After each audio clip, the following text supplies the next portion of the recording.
Current temperature is 38 degrees. Winds are out of the southwest about 5 miles an hour. Later this afternoon, decreasing cloudiness. We do have sunshine over Notre Dame Stadium here at the moment. High expected to be in the low to mid-40s. Notre Dame football brought to you by Ford. We take a look at the starting lineups for today's game. Offensively for the Irish, they'll have Malcolm Johnson at one wideout. Bobby Brown is the other. Luke Pettigrew is going to be at one tackle. Mike Rosenthal at the other. But we'll have a change in the guards, Tom, as Tim Ritter moves over to left guard next to Luke Pettigrew. And because of the injury to Jerry Wisney, Mike Gandy gets a chance to start. He's a 6'4", 296-pound junior out of Garland, Texas. He'll start at right guard, and John Morandy's in the middle. Jabari Holloway, of course, is the tight end. Jarius Jackson starts at quarterback. Jamie Spencer at full. Autry Denson at tailback. But that one position change, does that make much difference? Well, I really don't think so, because Tim Ritter is, you can switch from one guard to the other. It may be different. He played tackle last year. He played tight end. Yeah, he's a pretty versatile kid. They were very high on Gandy. The fact that Gandy is just a junior and hasn't played much, but they're very high on him. So I don't really think that'll affect him all that much. LSU's offense at split end, Abram Booty. He scored a touchdown against the Irish last year. The other wideout is going to be Larry Foster, very, very dangerous. The tight end, a freshman by the name of Kyle Kipps. At the tackles, they have Lewis Williams and Brandon Winey. The guards are Ryan Thomasy and Trey Langley. The center is Todd McClure. The quarterback, very much like Jarius Jackson. Running type quarterback is Herb Tyler. They have a fullback by the name of Tommy Banks, who can be very, very explosive. And, of course, they have an All-America tailback in Kevin Falk, as Paul said, will be a number one draft choice when the NFL goes around to drafting college players next spring. So we've got a football game here that is very, very important to two football teams that are, well, for different reasons. Notre Dame, of course, trying to land one of the top spots in the Bowl Championship Series, and LSU trying to salvage its season, win today, hopefully win against Arkansas next week, and at 6-5 get a bowl bid, which they probably will. Well, you look at the crowd, Tony, and maybe it's because of the weather. It's a little chillier. It's more football weather, but the crowd is really into this. LSU's got to think, theoretically, we must take them out of the game. I don't know that that's possible, but that's certainly what they'll think. You mentioned Kevin Falk, and I just want to say that Kevin Falk was a very highly mentioned name, touted for the Heisman, and only the record of the LSU team has diminished that. Well, the first part of this chess match has already been played. LSU's won the toss. They have deferred. Notre Dame will kick off. More and more teams seem to do that. I think there is a case of the nerves on the first drive.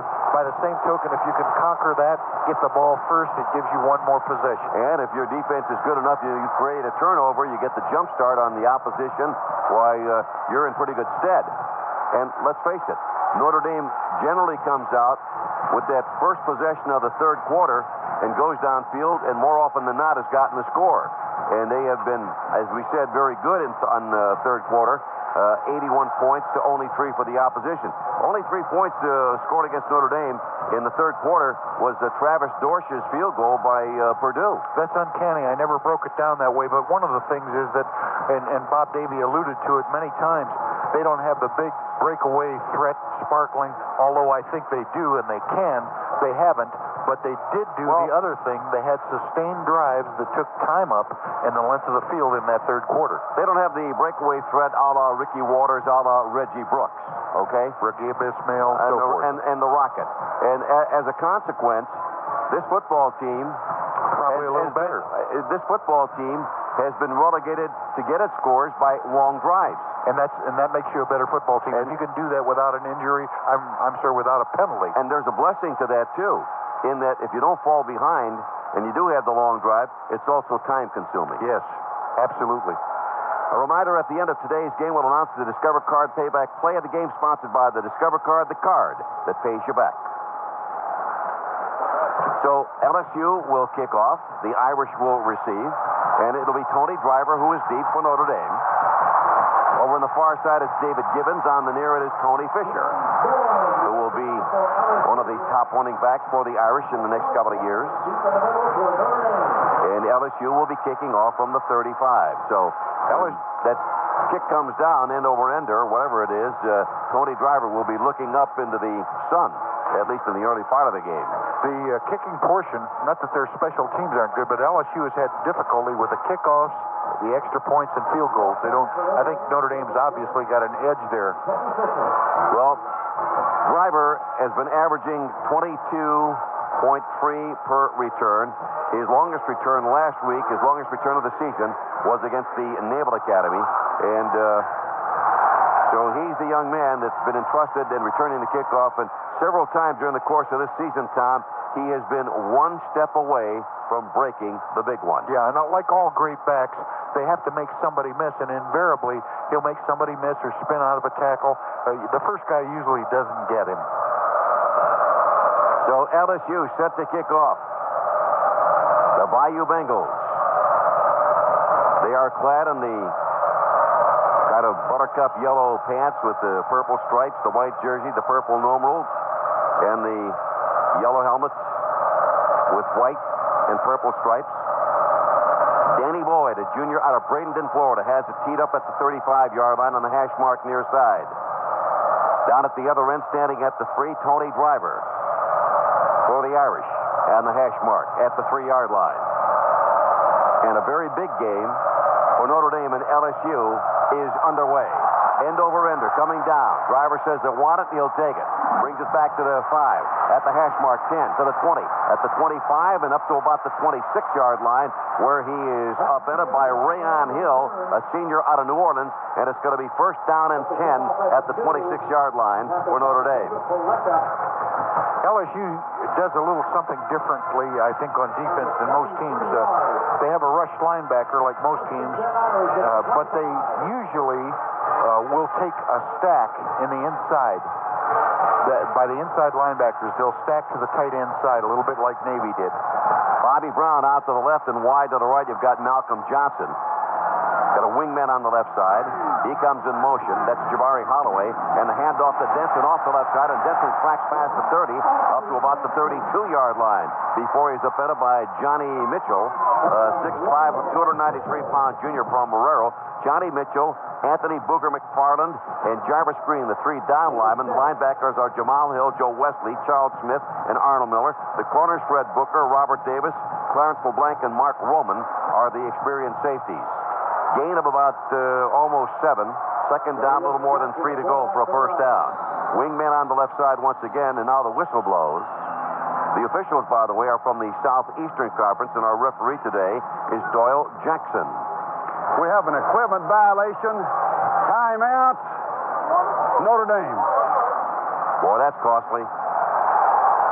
An equipment violation. All right, well, take your helmet off? No.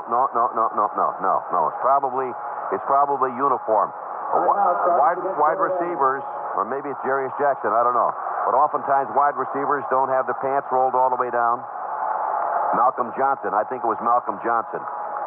Well, you got to wear all your pads. Well, they had this rule also in the National Football League, but yet every week you'll see people that have the padding cut out of the knees, and the football pads are a little bit short, but it's not called. Well, the speed guys, the wide receivers, the defensive backs, I've seen them actually play with baseball sliding pads. Tommy, no thighs, no knee you pads. have played and I have played, and it's a mental thing. Once you get in a ball game, you're not thinking about your knee pads, okay? Or your thigh pads or any other kind of pad. They try to get as lightweight as they can. Well, that's true, but it's still a mental thing. Oh, sure.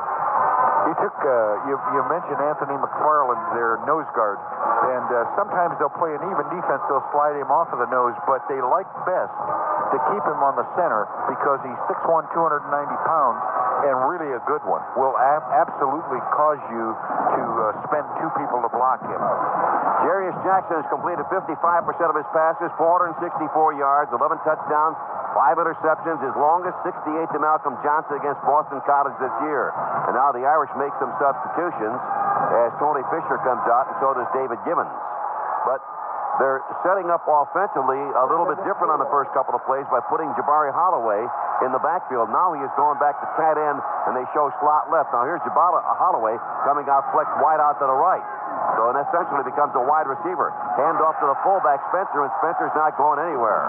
That play was stacked up very quickly at the line of scrimmage, by Jarvis Green, a 6'3", 252-pounder out of Donaldsville, Louisiana. So it's going to be a gain, very short gain, if anything at all, maybe one, and we're being generous about that. So it now becomes third down and about 2.5 to go for a first down. Well, as they line up, they give credit for 3 down linemen and 1 rush linebacker. That's their running defense. Well, they're lined up right now in that 4-3. Man in motion. Here is Jackson on the keeper. Jackson off the left side. Jackson for the first down up to about the 42-yard line. Tackled in the secondary by the cornerback Fred Booker, a sophomore out of Hammond, Louisiana. But Jarius Jackson on the keeper gets the first down. Tony, with the crowd noise here, and it's substantial, I am still hearing pads hit on the field. That'll tell you how intense this football game is on that field. 9-yard pickup by Jarius Jackson. He is the 20th ranked passer in the United States, believe it or not, in college football. Right now, he's got him lined up slot right, tight end to the left. Spencer and Denson are the I tandem. The ball at the 42-yard line on first down. Play action fake, throw to the near side, picked off. 50, 45, down to the 40. Mark Roman, down to the 20, down to the 10, 5. He scores, touchdown.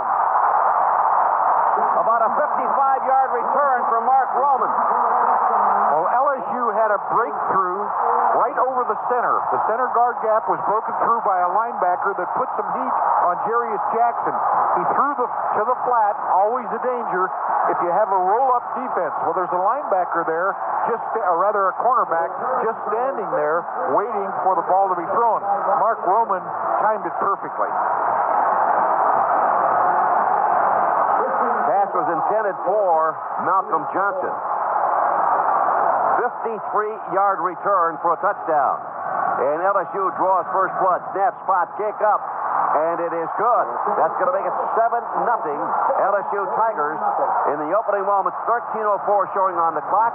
This is Notre Dame football on Westwood One.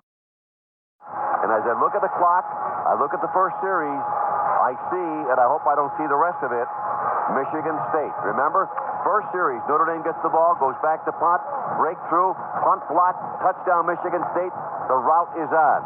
Well, it's very difficult to overcome a break like that early, but, good teams can do that. There's plenty of time in the game. I do want to make one reference to something. That's the psychology of deferring. Right. You're the stranger. You're walking into the stranger situation, hoping that the offense will make a mistake, and there was one made. And as I said, you hope that they make the mistake and that you can capitalize on it, get the jump start. That is the 9th pass interception of the year for LSU. That's the 3rd for Mark Roman, the 8th of his career, and that is the 6th intercepted pass thrown by Jarius Jackson. One of the things, Tony, that is a great morale builder is when your defense scores for you. That is that'll get you going on the sidelines. So now Notre Dame's got their work cut out for them. They must make a sustained drive here, even if they don't score, just to trade field position. Well, the thing that would answer that is to come back and score a touchdown and answer the defensive touchdown. Absolutely. Then it's washed clean. We start over. So for the second time in just less than a 2-minute span, minute 56 to be exact, Tony Driver is lined up down around his 4-yard line on the hash mark near side, set to return a kickoff of Danny Boyd. Well, I would have thought, too, that the odds of Jarius going to Malcolm Johnson on the first throw were great. High and deep, and Driver sent back into the end zone, going to run it out. Brings it back to the 5, cuts it across to the far side, to the 10, gets hit head on, and is dropped at about the 17 or 18-yard line. He's met head on and knocked down, and that's going to be first down and 10 for the Aaron Adams, a senior from Metairie, Louisiana, made the stop for LSU, along with some help. First and 10 Irish at their own 18. Well, Paul Horning mentioned it. You talked about it. The speed of LSU becomes very obvious. Now, Notre Dame had a pretty good opening right up the middle of the field. Tony Driver started for it, but it closed very quickly. I'd say team speed is very good for LSU. Johnson goes wide to the left, and out to the right is Bobby Brown. Malcolm Johnson with a wingman on the right side. Hands it off to Denson off the left side. 20, 25 to the 30. Cuts to the outside. Meets up with Mark Roman at the 33-yard line and is down right there. Mark Roman did a good job. The junior out of New Iberia, Louisiana, stands up Autry Denson, but not until Denson picked up about 15 yards. Autry with 2 carries, 21 yards, and he has now moved into the number 34 spot on the NCAA all-time rushing list, replacing Mike Mayweather of Army. Well, you're talking about a terrific hole opened by, I believe it was Tim Ritter and Luke Pettigrew. First and 10. The ball at the 38-yard line. And the handoff, Denson off the left side, not this time. And the reason for that, an excellent defensive play. Joe Wesley. Wesley is a senior out of Brookhaven, Mississippi, was partially blocked on the play, not completely, got a handout, and upends Autry for a loss of a yard. It now becomes second down and 11 to go for Notre Dame. One of the things that it doesn't sound complicated, but it is. It changes your blocking rules when I'm lined up in an even defense, no man on the center's nose, and then suddenly I stem and move over, make it odd. Everybody's rule changes. Slot to the right. Bobby Brown in the slot. The backs are split. Denson left, Spencer right. Back to throw. Nope, it's going to run. They were coming on a corner blitz, and Jarius Jackson saw Mark Roman coming from the left corner and decided to run the ball up the middle and lost a couple. And now it becomes third down and about 13 yards to go for a first down. I believe, and I'm not certain, but I believe that he actually called a quarterback draw, but they didn't quite buy it. The inside had too good a rush. That's an aggressive defense. I mean, they're coming across the playing line of scrimmage. Slot to the right with Joey Getherall in the game as the wide out to the near side. Bobby Brown remains in the slot, one running back on third down and 13. Jackson with a long count. Gets the snap, back to throw, under pressure.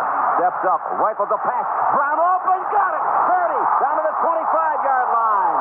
Bobby Brown running right along the hash mark on the near side, wide open, and Jackson puts the ball on the money for a 42-yard gain. And again, there's the third down play. Third and 13. Yeah, he's been really spectacular on the third down. You're right, Tony.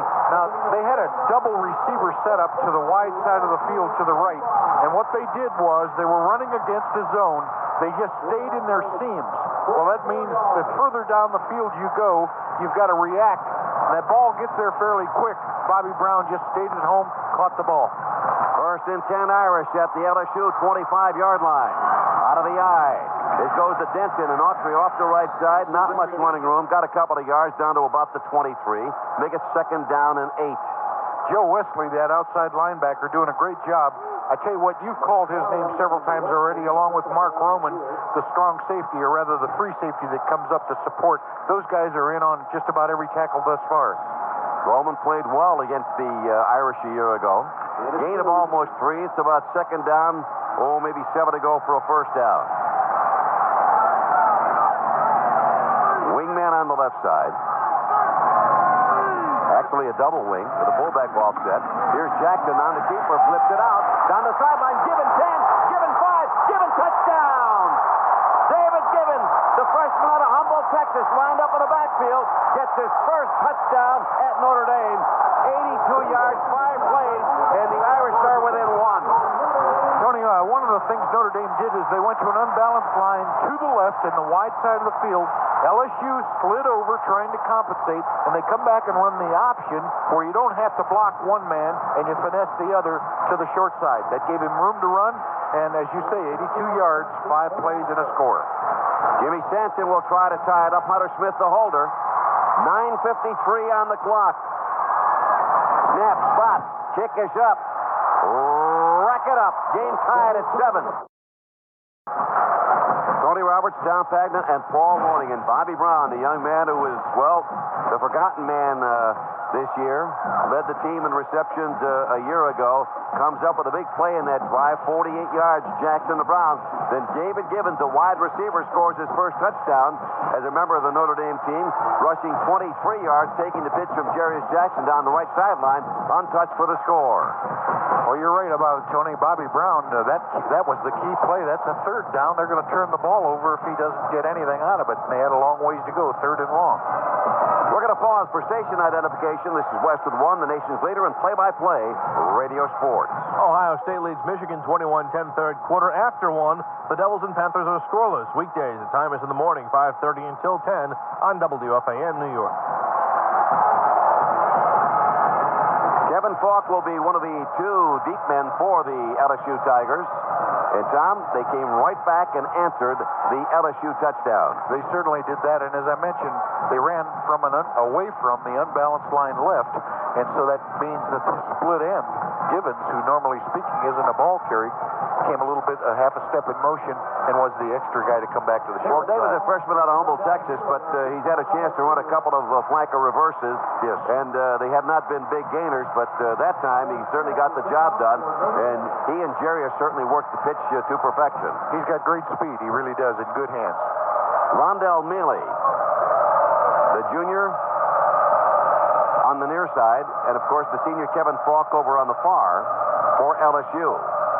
As Hunter Smith lopes up to the ball and sends it high down to the near side. It'll come down. It'll be taken by Falk at the 16, gets to the 20, gets hit, and gets knocked down at about the 22. Nice tackle made by Joe Thomas, who's the inside linebacker, along with Joe Ferrer. They are the backup linebackers, Joe Thomas and Ferrer. So the Irish will go on defense. Thomas, a senior out of Dallas, Texas. His last game here at Notre Dame Stadium. And LSU has the ball 1st and 10 at the 22-yard line. And we'll see what the Notre Dame defense is made of. I was going to say, it's 5 minutes deep into the game. We haven't seen a play run by LSU yet. And they line up with a 5-man front. Hand off to the outside, chased by Lamont Bryant. Falk trying to turn the corner, flips the tackle from Bobby Howard, then gets pushed out of bounds by Brock Williams up around the 25-yard line. It'll be a gain of a couple. That'll make it a gain of almost 3. 2nd down and about 7. You look at the two backs, Autry Denson's a little stouter, he's a little shorter. Kevin Falk a little taller and a little lighter by about 10 pounds. But I think the speed differential, Kevin Falk has an edge. He's got breakaway speed. Tyler's completed 61% of his passes. That's Herb Tyler. 1,832 yards, 16 touchdowns, only 5 interceptions. And he turns around, gives that ball to Falk. Falk to the outside, cuts back in, runs into Corey Miner and company, and is hemmed on the short side of the field at about the, maybe the 23, 24-yard line. So it'll be a loss of a couple there. And now becomes 3rd down, and let's call it 8 to go for a 1st down. Well, they tried to run to the short side of the field with the wing, one back in the backfield. Well, it's so obvious that if he starts a direction, that's where the play is going to go, and the sideline becomes the defender for Notre Dame. LSU's pass offense, 48th in the country, 219 yards. It's produced 16 touchdowns. From the shotgun, Tyler, deep drop, fires the pass near side, incomplete. Intended on the near side for Abram Booty, the sophomore out of Shreveport, Louisiana, who has great speed. And it's 3 and out for LSU. And the Irish faithful here rise to the occasion with their voices. Actually, Booty was going to be wide open. He slipped and fell, and the ball went right over where he would have been had he not fallen. So the punter now is Corey Gibbs, a junior out of Baton Rouge. And he is standing at the 16. Joey Getherall, who seems to know no fear back there, drifting back, and he will make the catch and will get hit immediately. And apparently they did not give him enough room with which to catch the football. And there's going to be a penalty against LSU. 47-yard punt, no return. It's a thin call there, Tony. A very thin call, I think. Well, Ty Good certainly did not do a good job of taking the outside man out of the play and give Getherall an opportunity to return it. Foul was it incidental? Fair catch interference. Too close to the receiver. The penalty is 5 yards from the spot of the catch. 1st down. Incidental, fair catch to the receiver. Well, there's going to be a timeout called here with the Irish having the ball 1st and 10 at their own 32, and the score tied at 7 with 8:50 to go. Timeout. Now this for Sylvania Lighting. Notre Dame's ball, 1st down and 10 at their own 32. The Irish went for the game-tying touchdown, a 72-yard drive in their last possession, or make that an 82-yard drive on 5 plays. The big one, Jarius Jackson to Bobby Brown, 48 yards. Then the second big one, a 23-yard run by David Gibbs on the pitch from Jarius Jackson. So Jackson had his hand in both. And, of course, it was Jackson's pass that was intercepted by Mark Roman and returned 53 yards for a touchdown. It gave LSU an early 7-0 lead. So now 7-7. This will be what? Second possession for Notre Dame. Third. Yeah, that's right. The Third intercepted possession. pass. Intercepted pass. First and 10 at the 32. Man in motion. Handoff goes to Spencer. Spencer comes to the outside. Dances over one man. Right to the 40. Fumble the ball. Loose ball. Who's got it? I think Notre Dame fell on it. It might have been Malcolm Johnson at about the 43. So the Irish recover the fumble. Malcolm Johnson saves it and saves Jamie Spencer from embarrassment at the 43-yard line. It'll be a first down. I'll tell you what, Tony, that's an option to the unbalanced side to the line right. Look where the ball is. Oh. Well, he got hit right on the ball, but right. It's one of those things. Now they're going an awful lot of unbalanced line to the left this time, wide side of the field to the left. They bring a man, to come to the short side. And the counter, and Jarius Jackson decides to keep it himself and fights his way, gets through a little hole and a lot of people, and gets past the 45 to about the 47 or 48-yard line. Jarius would not go down. He's got excellent leg drive, very strong lower body. Gets it up to the 47. That'll be a pickup of 4, second down, and 6. I think most people, too, I think of quarterbacks the way I remember them, and that's way out of date. Jarius is 6'1", 225 pounds. That's a good-sized athlete. Jabari Holloway, the tight end, is left. Bobby Brown is flanked to the left. Malcolm Johnson comes out to the right. He'll be working off the right side. Jackson looking. Dump pass over the middle. Jabari Holloway at the 40. At the 35. Still on his feet at the 30. And knocked down a touchdown-saving tackle by Mark Roman at the 29-yard line. Check that. Make it Robert Davis. That's a crossing tight end from the left side on the alignment. He drags across about 4 to 5. He gradually gains ground deeper. So they hit him about 7 yards deep when he completed the pass, and he picks up an overall 24. So Jabari Holloway gives Notre Dame a first down at the 29-yard line. That's his 13th catch of the year. First and 10, Notre Dame at the LSU 29. Out of the eye. Off the Denton. Big hole left side. Runs right into his own man, John Morandi, the center, and gets knocked down after a gain of a couple of yards. Morandi, a 292-pound junior out of Blue Jay, California, bumps into Autry Denson. And Denson goes down somewhere around the 27. Gain of a 2. It'll be second down and 8. Now, I would, if I were LSU, I'd put a blitz on here. I'd really come after them because this is a key down. This and the next down are 2 key downs in the drive. Getherall in the slot left. Dan O'Leary in tight end right side. Spencer and Denson the I tandem. Hand off to Autry off the left side, and Autry gets a couple of more yards, maybe down to about the 25-yard line. So it'll be third down and still about 5.5, 6 yards to go for a first down. The ball just short of the 25-yard line at the middle of the playing field. And again, Tony, to allude to the LSU speed, they had holes. They've had some cleanly blocked holes, but they don't stay long. Right away, LSU speed closes it down. We approach the 6-minute mark of the first quarter. The game tied at 7. The Irish on a drive which began at their own 32. From the shotgun, Jackson back to throw. Steps up, going to have to hurry, and just as he threw the ball, he was hit from behind. Knocked down by Theo Williams, the 235-pound junior from Marrero, Louisiana. And Jackson waited just a split second too long, Tom. Theo Williams was helped a little bit because of that McFarland nose guard got pressure up the middle, and I feel Jarius felt like he really had to unload it. And now a 42-yard field goal from the middle of the playing field for Jimmy Sampson, who's made 11 out of 13. Kick is blocked. Bounces to the far side and dies at about the 13-yard line. Come on, get the ball! No, you treat it like a punt. You treat it like a punt. Exactly. He can return this. It's Mark Roman, and Mark Roman's going to be dragged down at the 15-yard line. Notre Dame players started walking off the field. There's 2 ways to treat it. If it's blocked and it goes behind the line of scrimmage, and if it's blocked and it goes beyond the line of scrimmage. If it goes beyond, as this one did, you treat it exactly like a live punt. Hard to tell who got it. I think it's number 98. That's Arnold Miller, the rush linebacker. Yep, Arnold is 6'4", but he certainly got a great leap as the punt was blocked, and it is LSU's ball, rather the field goal. It's LSU's ball, 1st and 10 at the 14-yard line. So the Tigers dodged the bullet. Tyler back to throw, and his pass is incomplete, then goes right through the hands of Benny Gilbo. Again, the intended receiver is Abram Booty.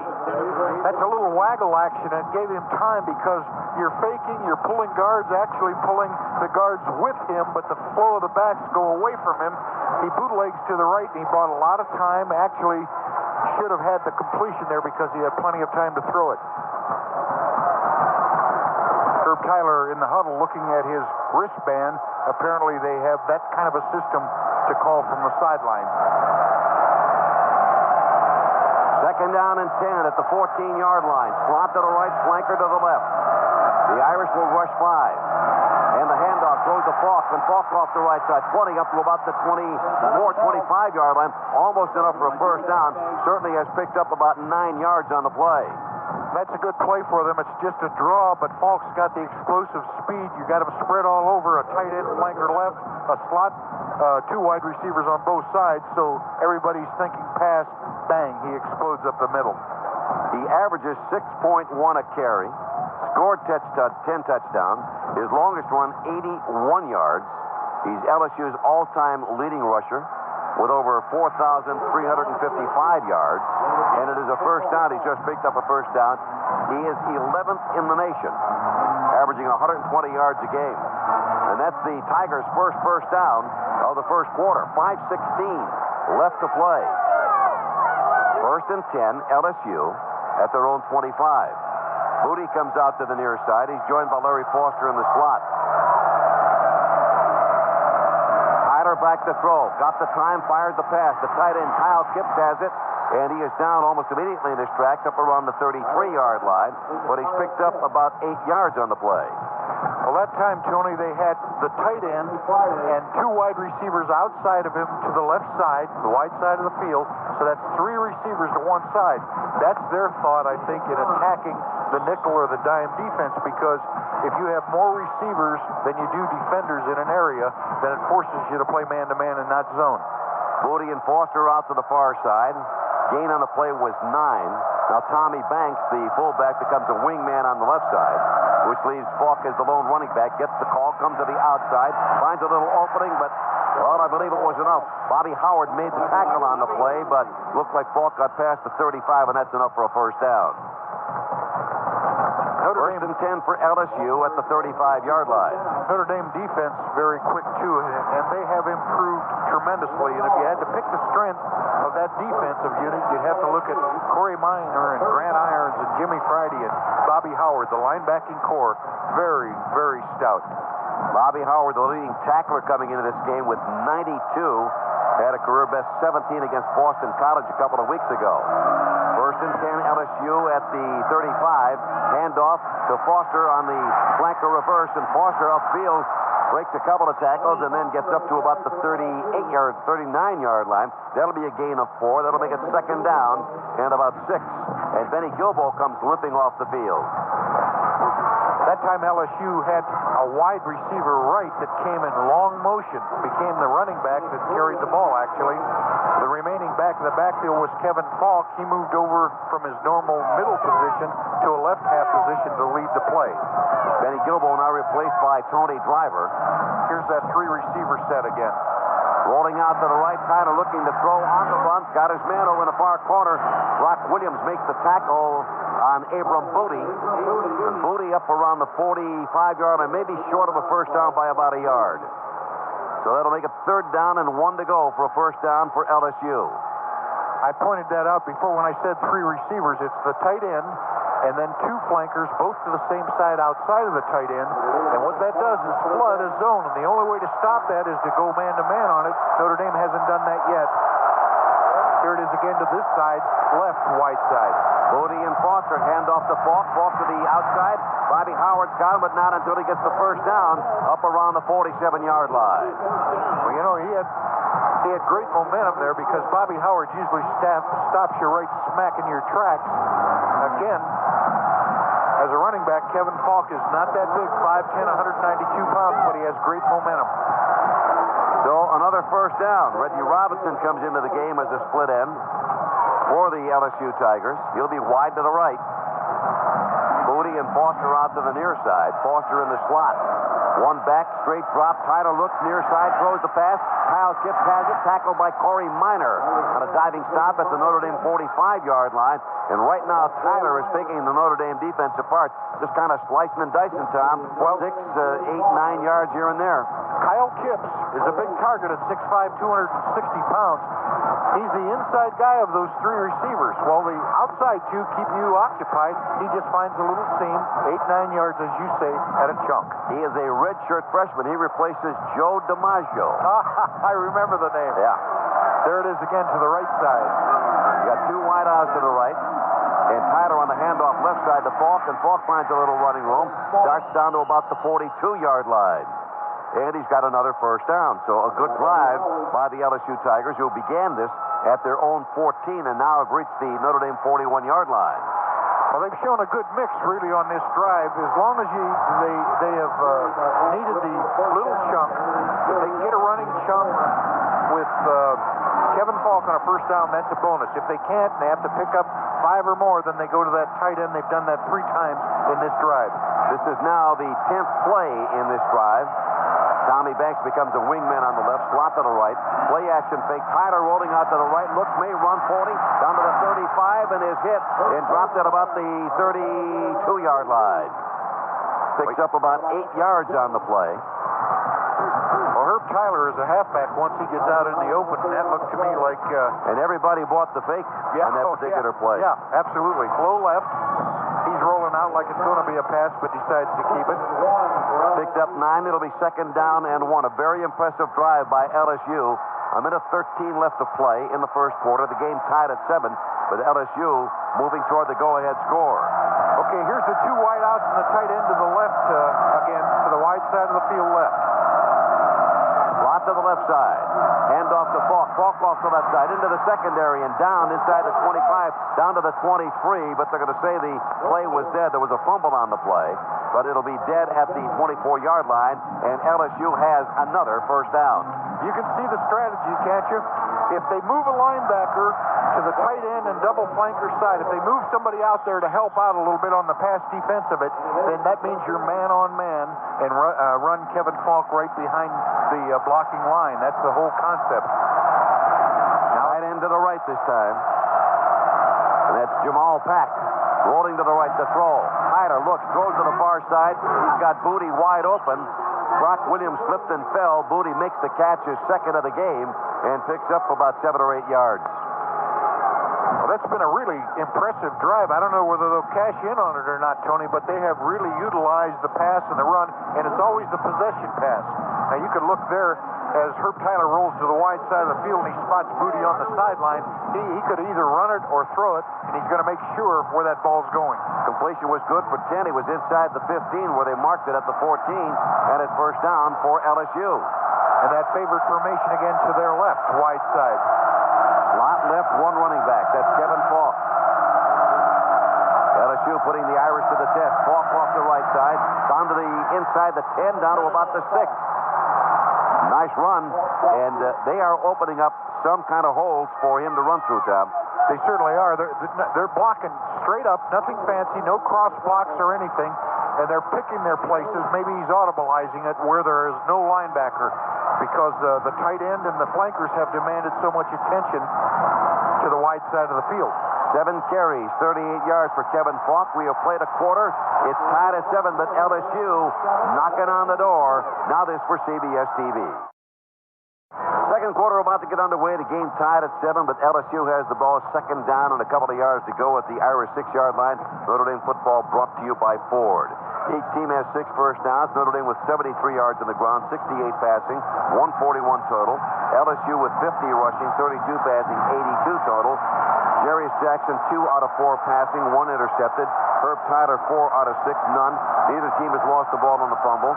No penalties against Notre Dame, 1 against LSU for 5. 16 offensive plays for the Irish, and 15 for LSU. Second down and 2 at the 6-yard line. Slot left again. The lone running back is Falk. Wingman on the right side. Here's the handoff to Falk. Falk at the 5. Falk toward the end zone. Falk end zone. Did he score? I think his knee was down just before he reached his arm over the goal line. He reached out.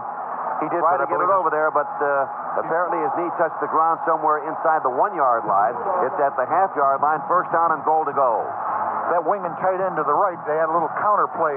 Marshall Falk Kevin Falk stepped to the left, and then came back. You could see how he finishes. He ran right over Benny Gilbo, and the whole idea is that he is, for 190 pounds, with his speed, great hitter. First down, goal to go, LSU for the go-ahead score from the half-yard line. Tommy Banks and Kevin Falk, the I tandem. Here's Tyler pitching out to Falk, end zone touchdown. Kevin Falk, 1 yard for the score. Top of the second quarter, LSU goes out in front 13-7, capping a 15-play, 86-yard drive. And Tony, that play, and it's a difficult play to execute down around the goal line because of the risk, but it's also a very tough play to defend. It's an option. You come down the line, you don't block the end man on the line, you get a lead blocker, kick it out, and let the back run. Incidentally, all their guns went to work that time. Yes, they did. You talk about Booty and Tyler and Kevin Falk. Snap, the spot for the PAT. Blocked! It's blocked. It was blocked on the left side. It might have been Brock Williams who got a hand on it and blocked it.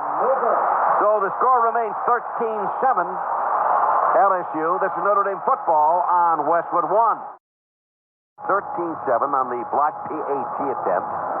And the Irish down by 6 here. But, Tom, if you look at what has transpired in the first 3 possessions by each ball club, Notre Dame has thrown an interception that was returned for a touchdown, and they also had their 42-yard field goal attempt blocked. They had an excellent drive going, got close, but then couldn't punch it in. Meanwhile, LSU really opened up its offense on its second possession.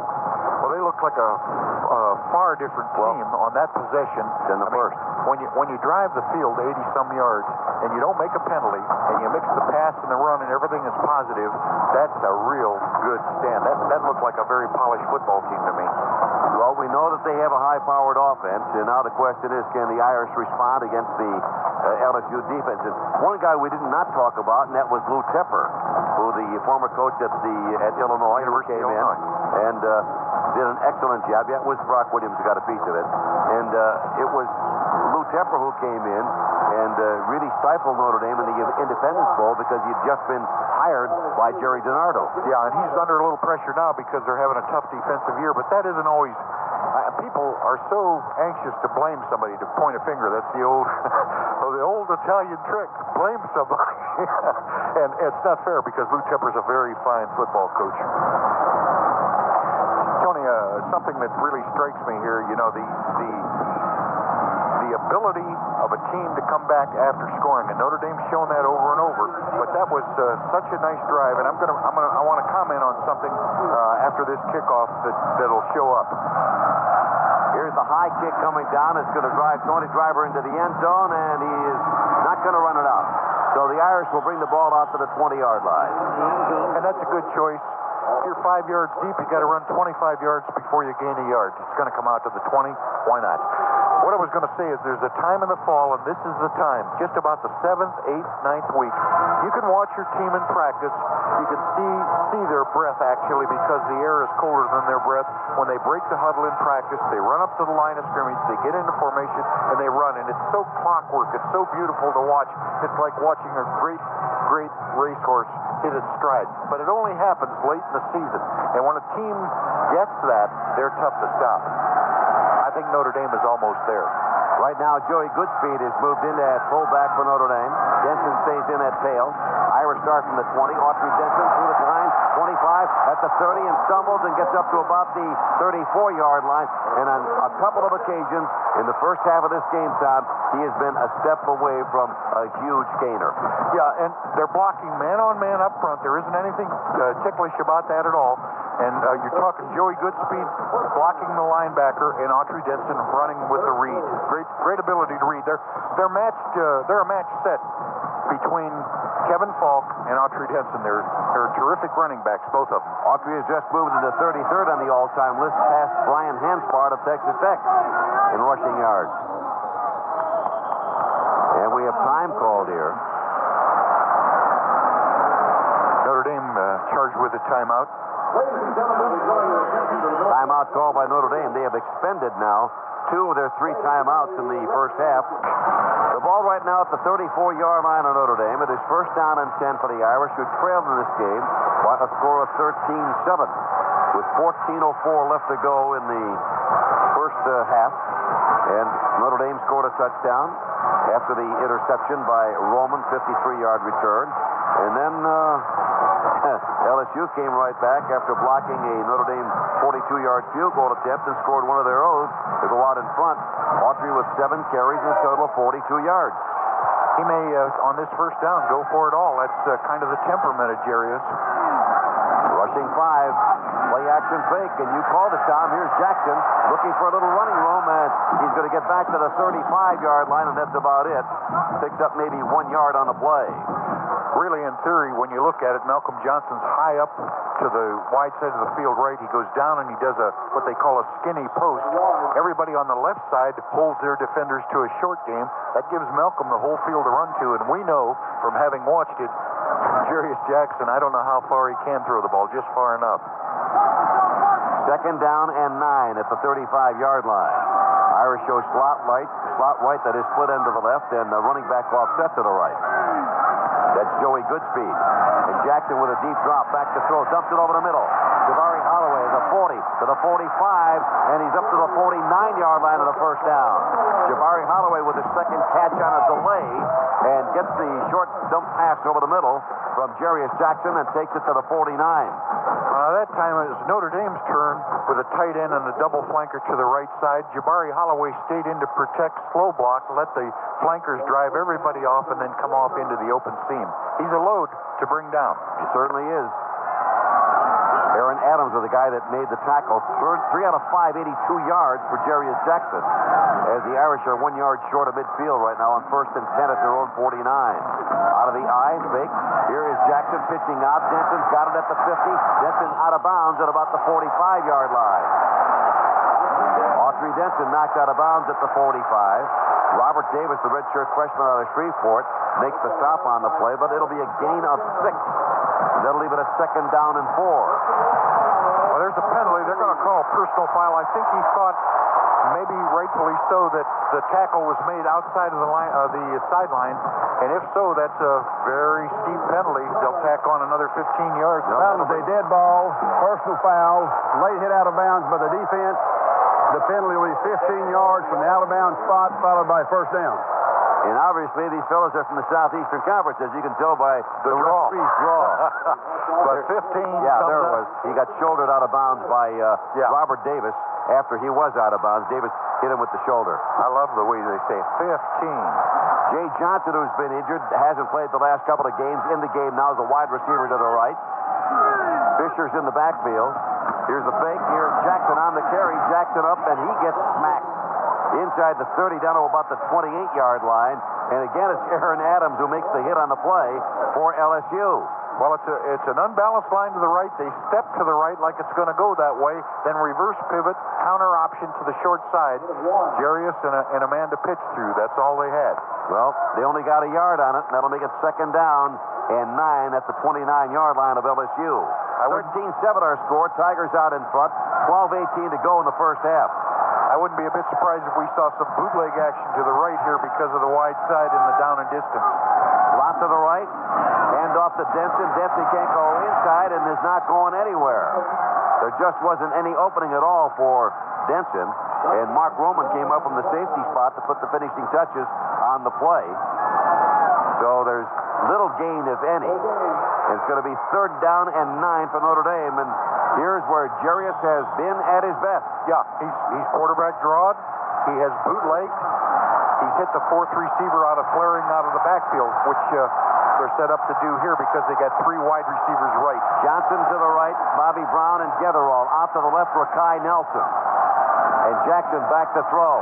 Set, fires a pass. It is caught inside the 10 at about the 8-yard line. Nice grab made out there by Bobby Brown. That was a great throw and catch, Tony. I mean, it got there like a missile, did it not? I'll tell you, that's a pretty good imitation of John Elway because he drilled that thing. Sure did. He's He's got good protection. They've got 3 wide receivers. They go down in their seams and stay in their seams. It's the same play that Bobby Brown caught for that 48-yard gainer before, this time 22. So it is first down and goal to go Irish at the 7-yard line of LSU. Double tight end, wingman on the left side. High tandem. Jarius Jackson takes the snap. Out to Denson. Denson to the outside, trying to turn the corner and gets ridden out of bounds over around the 6-yard line. Got a couple of yards on the play. Aaron Adams, the defensive linebacker filling in for Jamal Hill, comes up to make the tackle on the sideline. See where they mark it. They'll mark it at the 7-yard line, so it'll be a gain of 1 second down and goal to go from the 6. I see Tony Fisher going in. Dan O'Leary comes out. Goodspeed is out. Autry Denson is out. And David Gibbons is in. And let's see if the Irish go to their passing mode here. Fisher's in the backfield as they go with Fisher at right halfback. Spencer is the fullback. You got a man on the left side, David Gibbons. Malcolm Johnson is the wideout. Here's the fake. Here's Jarius. Jarius at the 5. Jarius inside the 5, down to about the 3-yard line. So Jarius on the keeper all the way, gets it down to the 3-yard line before finally getting upended by Clarence LeBlanc. LeBlanc making the stop, and now it is third down and goal to go. They'll mark it at the 3.5. You know, Tony, can you count how many players Notre Dame's got out there? Well, I know it's the 10th play in this drive. 2, 4, 6. They've got. Well, I thought I saw an extra helmet. That's why I'm asking. I don't think so. You got 4 guys in the backfield to split in. Unbalanced line. That's it. Jackson stumbles and falls, pitches out to Gibbons, and Gibbons will lose back to the 11-yard line. Again, and this is what Bob Davie talked about during the course of the week on his Tuesday press conference. Inconsistency. The lack of consistency on offense. Well, you got a slip quarterback there who's going to run the option. The point is, they didn't put the ball in the end zone. This is the second time they had a great drive going. They get inside. They're supposed to score in the red zone. They didn't the last time they got in the red zone. Give credit here to the LSU defense, too, because they played tough. 27-yard kick is up, and this one is no good. Sanchez misses a 27-yard field goal, and the score stays 13-7 LSU.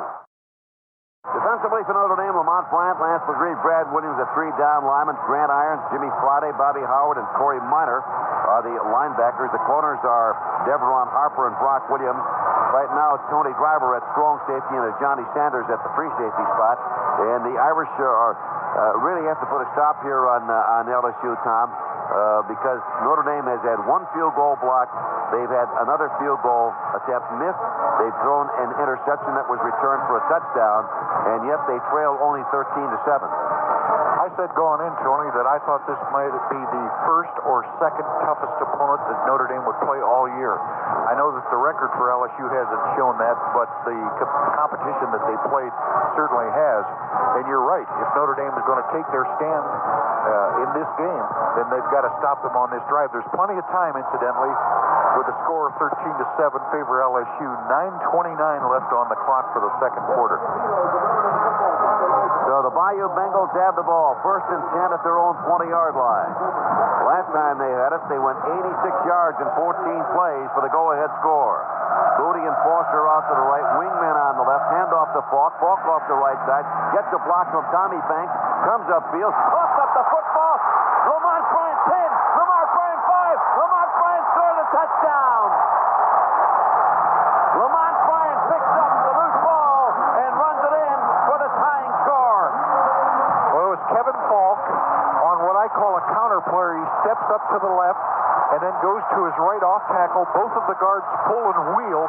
He got stymied at the line of scrimmage, and Lamont Bryant, I think, was in on the part of the tackle, ripped the ball away from him. It landed on the ground. He caught it on the first bounce.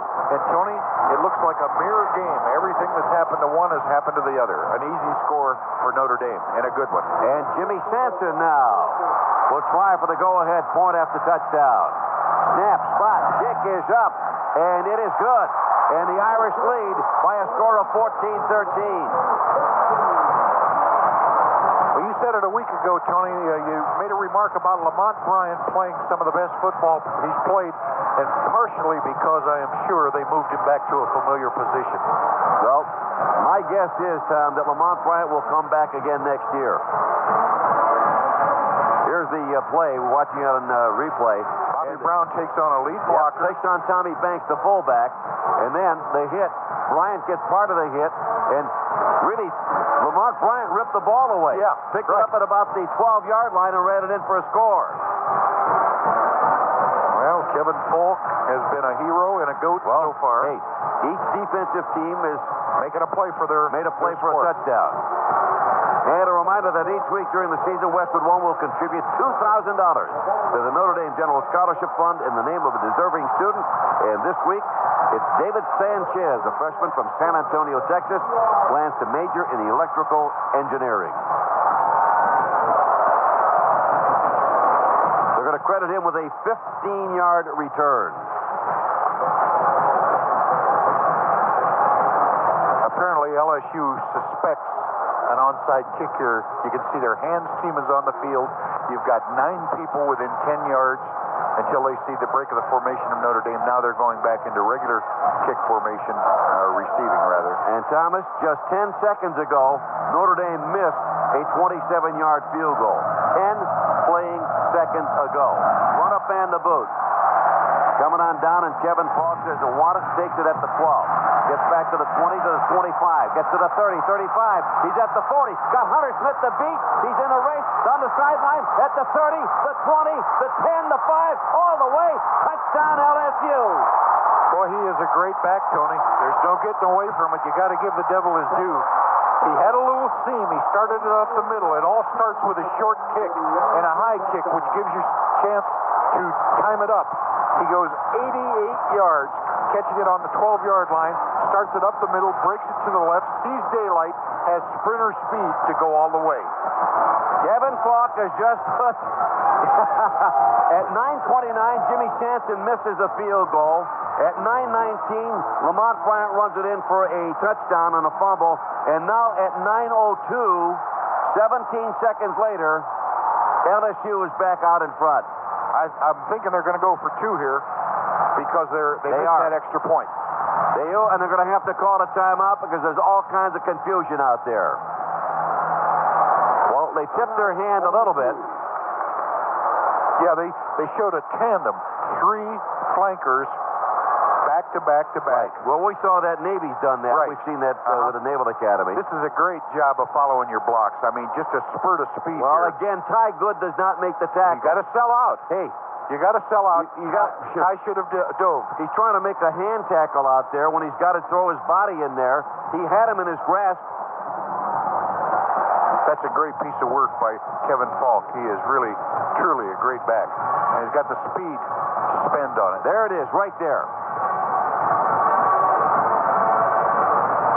Hey, you got a couple of people pursuing Jeremy Warren, Hunter Smith. It's Hunter Smith, the punter, and the kickoff guy that couldn't quite catch him. But I understand that he doesn't have the speed of a Kevin Falk.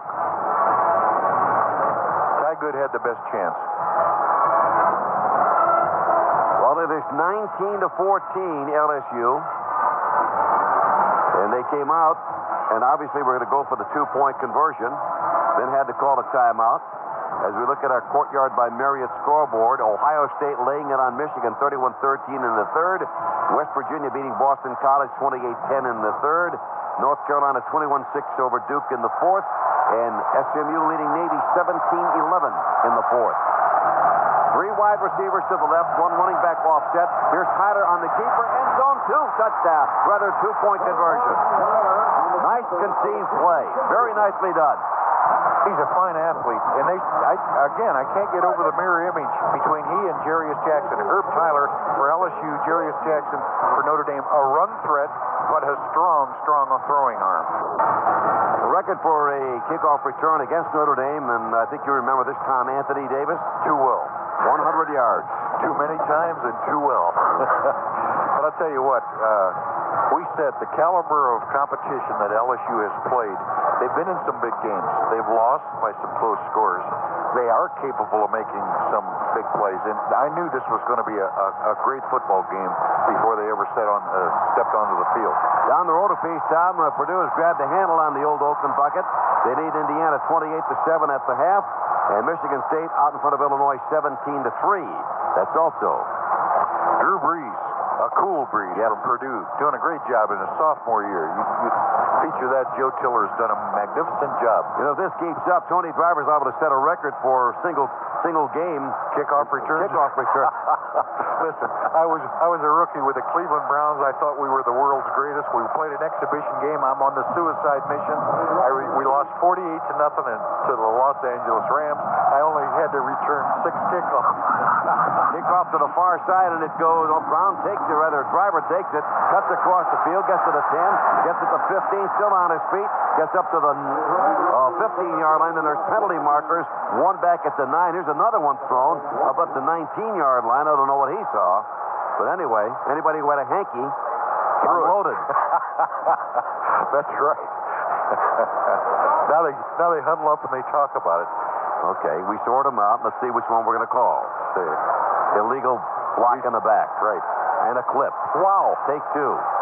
First Notre Dame penalties of the game, and it's going to put the Irish deep in their own territory. Now this is, you try to prepare for every situation there is in a game. You try to prepare, as you mentioned, the red zone, going in to score. You also have to prepare coming out of your own with your back against your own end zone. And there are some low That was an illegal block in the back by the returning team. The penalty will be half the distance to the goal, followed by first down. Yeah, so if the ball's going to be on the 4-yard line, if you're running out of the eye, your eye back is in the end zone by about 2 yards. So it's got to be low-risk stuff, low mistake possibilities. You're certainly not going to put it in the air until you get some working room. Well, the Irish are 95 yards away from tying it up. First and 10 at their own 5-yard line. Joey Goodspeed at fullback.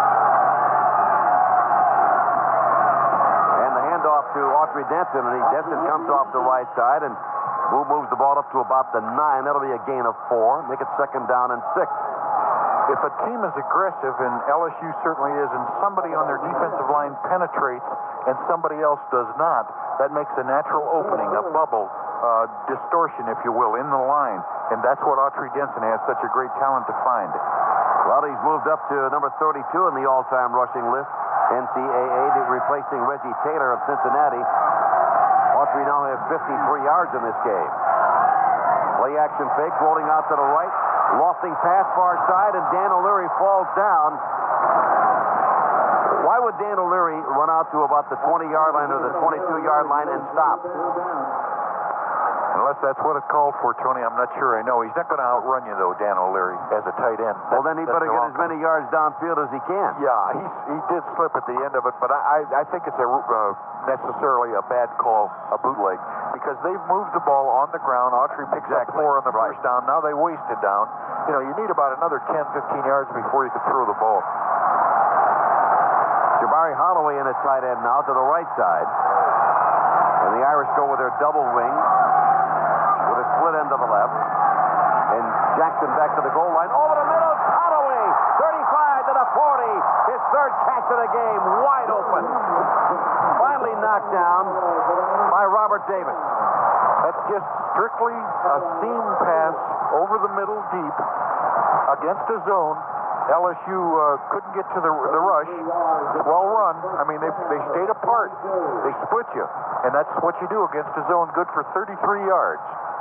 First down and 10. Notre Dame with a bit of breathing room now up around the 42-yard line. Slot to the left. You got a wide out to the right.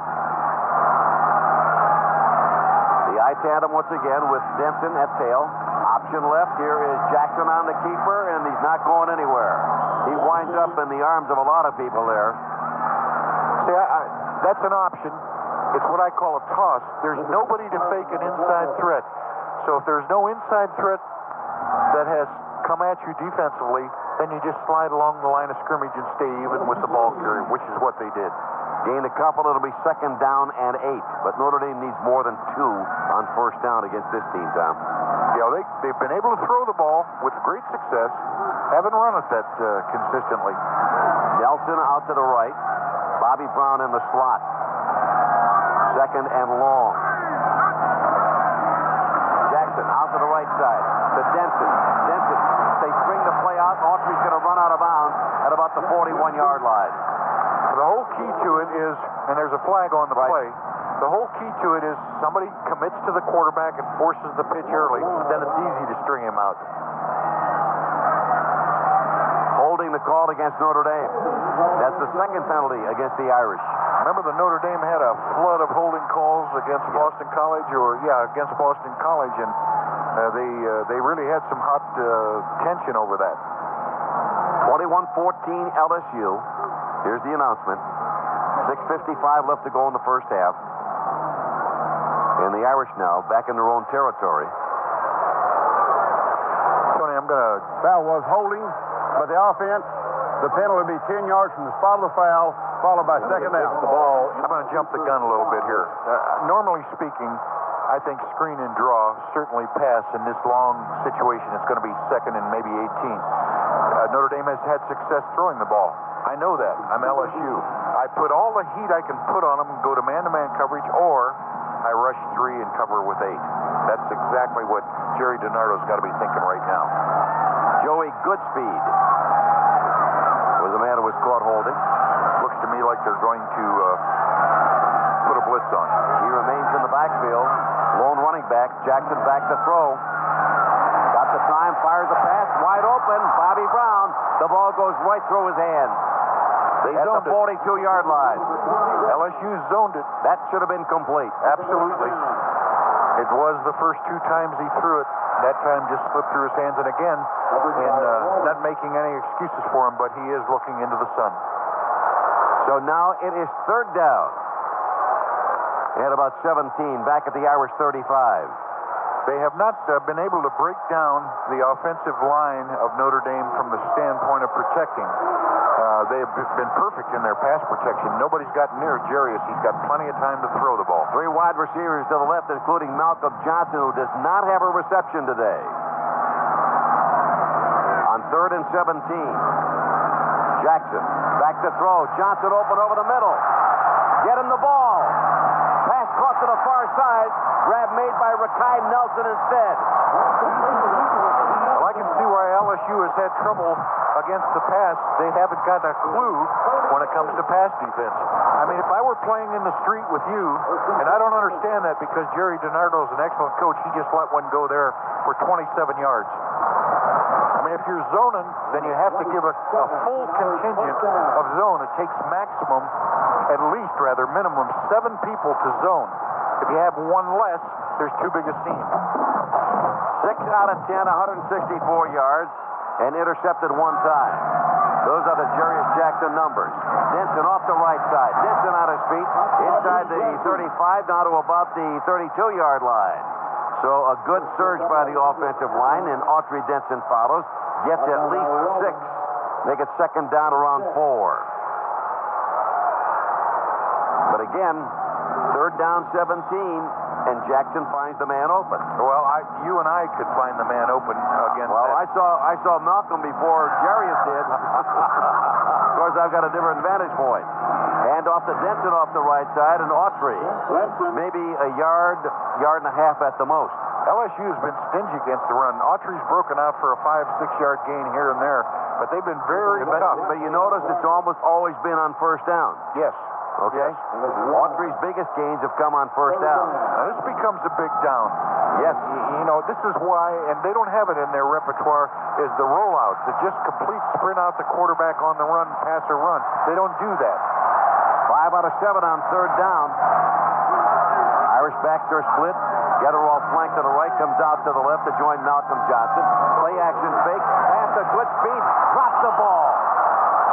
Oh, my. Pass it by Jarius Jackson was low, but you gotta catch the football. Well, on the bootleg, Tony, he had the end man on the line pulled. I'm talking about Jarius Jackson, could have just kept the ball, although you have every reason to believe that Goodspeed could catch that. Well, fourth down decision. Yeah, see, he's outside of the contain man. He's got the contain man full. He could run or pass it. Although he elected to throw it, and it was there, he should have caught it. and the Irish are going for it on 4th down and 3. They're going to throw the ball, I'm almost certain. With 5:11 to go, they wind up in the shotgun formation. First time I've seen man-to-man. Looks like they might be in a blitz mode here defensively. They're coming on the corner. Jackson with a pass near side. Getherall doesn't turn around, and Jarius throws the ball short. He felt the heat. They brought the corner man. That's the first time I've seen them go to the blitz and really play pure man-to-man. And at that, it wasn't great coverage.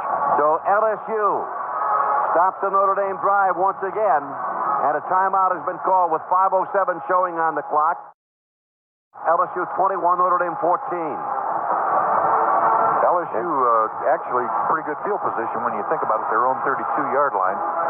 Matter of fact, it's the best field position for them to start an offensive series in this first half.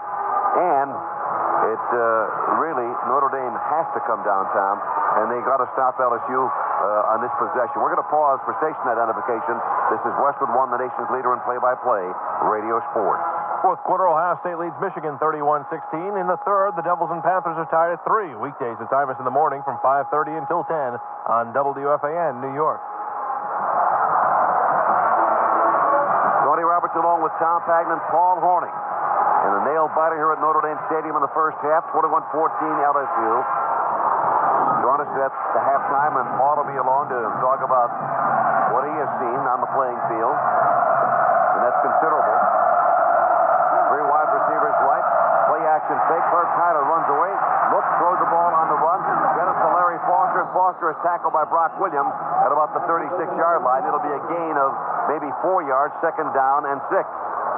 Herb Tyler on that little bootleg. You got to freeze if you're an inside linebacker because he makes an inside fake to Kevin Falk. You got to make sure he doesn't have the ball. Now that makes you a step late chasing him as he bootlegs around the end. Give him 5 on the play, make it 2nd down, a little less than 5 actually. The ball at the 37-yard line. Foster goes out to the left, Booty comes out to the right. The tight end is also on the right side. That's Jamal Pack. Tyler with 1 running back. Back to throw, far side, pass caught. Nice catch down to the 45, up to the 47, 48-yard line. And that's Larry Foster who makes the grab for a 1st down for LSU. I'm almost positive Herb Tyler audibilized that, Tony, because he looked out. He had a flanker on each side of the field and a tight end on each side of the field. He could see single coverage, step back, and just made the quick shot. I wouldn't be a bit surprised. Matter of fact, I got a hunch, and it's always a good down. 1st down because you don't have a nickel or dime package in. Look out for a home run ball. I mean, this is a place to throw it midfield. Reggie Robinson, a wide receiver, now replacing the tight end, is out to the left as a flanker. Booty and Abram are out to the right.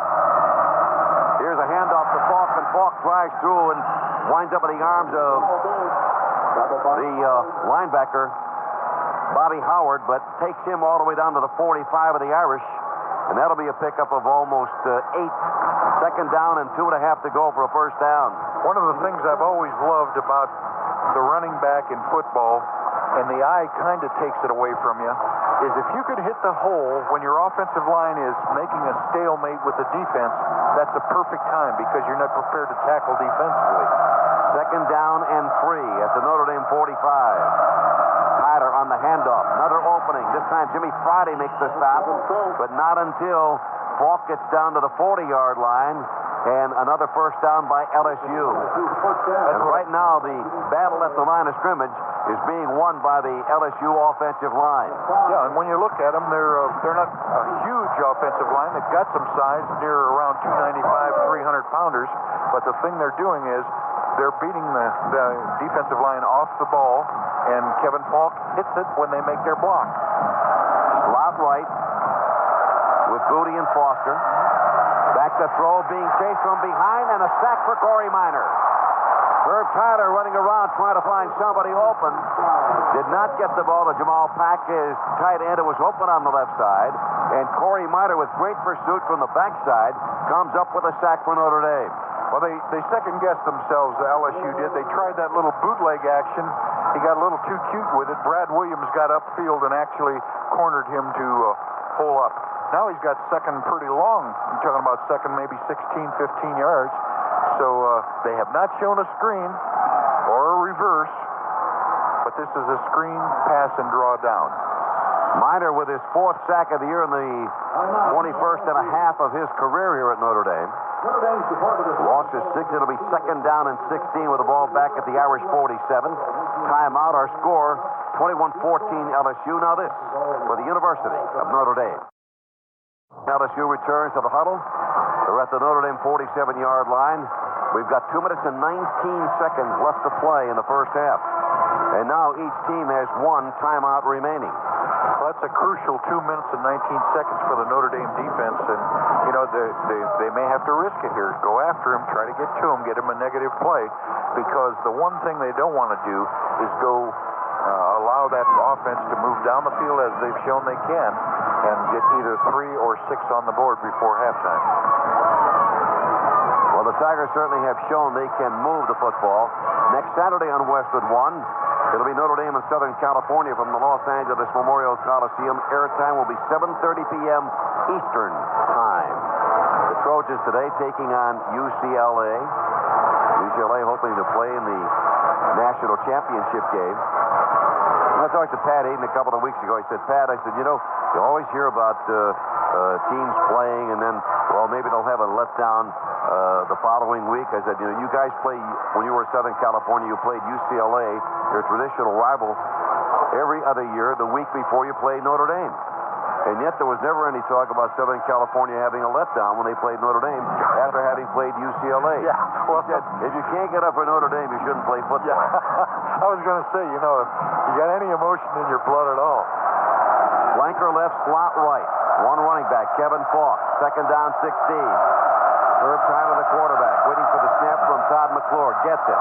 Hands it off to Falk. Falk off the right side. Not going to go very far. Stopped by Lamont Bryant and company at about the 45-yard line. Well, that's a real conservative call. He knew that he had 2nd and 16. He went with the draw to Kevin Falk. If he springs it, great. If he doesn't, you got another down to give it a shot. As a matter of fact, he may go 2 downs here because they're pretty far out for a field goal attempt. 14 carries, 51 yards, and here comes Tommy West. Make that Tommy Banks into the game. He's the 249-pound fullback from West Monroe, Louisiana. He's going to put it in the air, sure as heck here. Shotgun, slot right, split end left. Herb Tyler back to throw, looks. Down the right side, the pass is deflected, incomplete. Intended for Larry Foster and broken up by Brock Williams and Deveron Harper. That brings about a 4th down now, and it's, you know, they're going to be at midfield. You're going to, your favorite expression, Tony, pooch punt. Try to get it pinned down. Corey Minor really trying to put the pressure on. Well, that was a wobbly spiral that was going to fall short anyway, but good coverage by Brock Williams. And now Joey Getherall down around the 11-yard line. And Corey Gibbs back to punt. Standing at the 42, gets it off at the 45. High spiral, comes down inside the 5, and hits goes into the end zone, and the ball will come out to the 20-yard line, and the Irish will have one last hurrah here with 1:29 to go. A 45-yard punt, no return. So 1st and 10 for Notre Dame. And again, remember, each team has 1 timeout remaining. The Irish have 80 yards to traverse to try to get even here at 21 apiece. Tomorrow on Westwood 1, Jack Ham joins me up at the Hubert Humphrey Dome in Minneapolis, Minnesota for the game between the Green Bay Packers and the Minnesota Vikings. And then Harry Callis and Rick Walker will be at Mile High Stadium in Denver as the Broncos continue their run toward an unbeaten season as they take on the Oakland Raiders, who are playing very, very well of late. First game 12:45, second game 4 p.m. Eastern Time. So far, Tony, we've seen a very good football game with some big plays on both sides. But with 1:29 left just before we go into the half, and Notre Dame trailing 21-14, and as poorly as LSU has played pass defense, I would not be surprised. As a matter of fact, that's the only thing to do. Go into your 2-minute offense now, start throwing the ball all over the field. And Jarius Jackson, you know and I know, can do it with a couple of big plays. Well, one thing that LSU has done is they have kept Malcolm Johnson out of the mix because Notre Dame's leading receiver has not had a reception. Didn't seem to hurt the pass offense of Notre Dame. No. I mean, Bobby Brown's had a couple of spectacular catches, missed one big one also. Well, they had 2 big missed ones on that one series. Joey Goodspeed missed one. Bobby Brown missed one. Jabari Holloway. Jabari Holloway's been caught a couple the big receiver today. I really don't understand when you've got speed in the backfield, and LSU certainly does. I'm talking about the defensive backfield. Why you can't play better pass defense? You move on the ball in a zone, you zone the field, you react to it when it's in the air. If it's man-to-man, then you pin yourself and you run stride for stride and fight for the ball. It's that simple, but Notre Dame's had guys wide open. Well, certainly the tight end for Notre Dame has been open. Jabari Holloway. What does Holloway have today? 2 or 3 catches for... Jabari has 3 for 71. Yeah, not a bad day's work if he doesn't gain another Not for yard. a tight end, you better believe it. Well, we're going to look at a slot here and a tight end to the far side. The I tandem once again, slot to the left.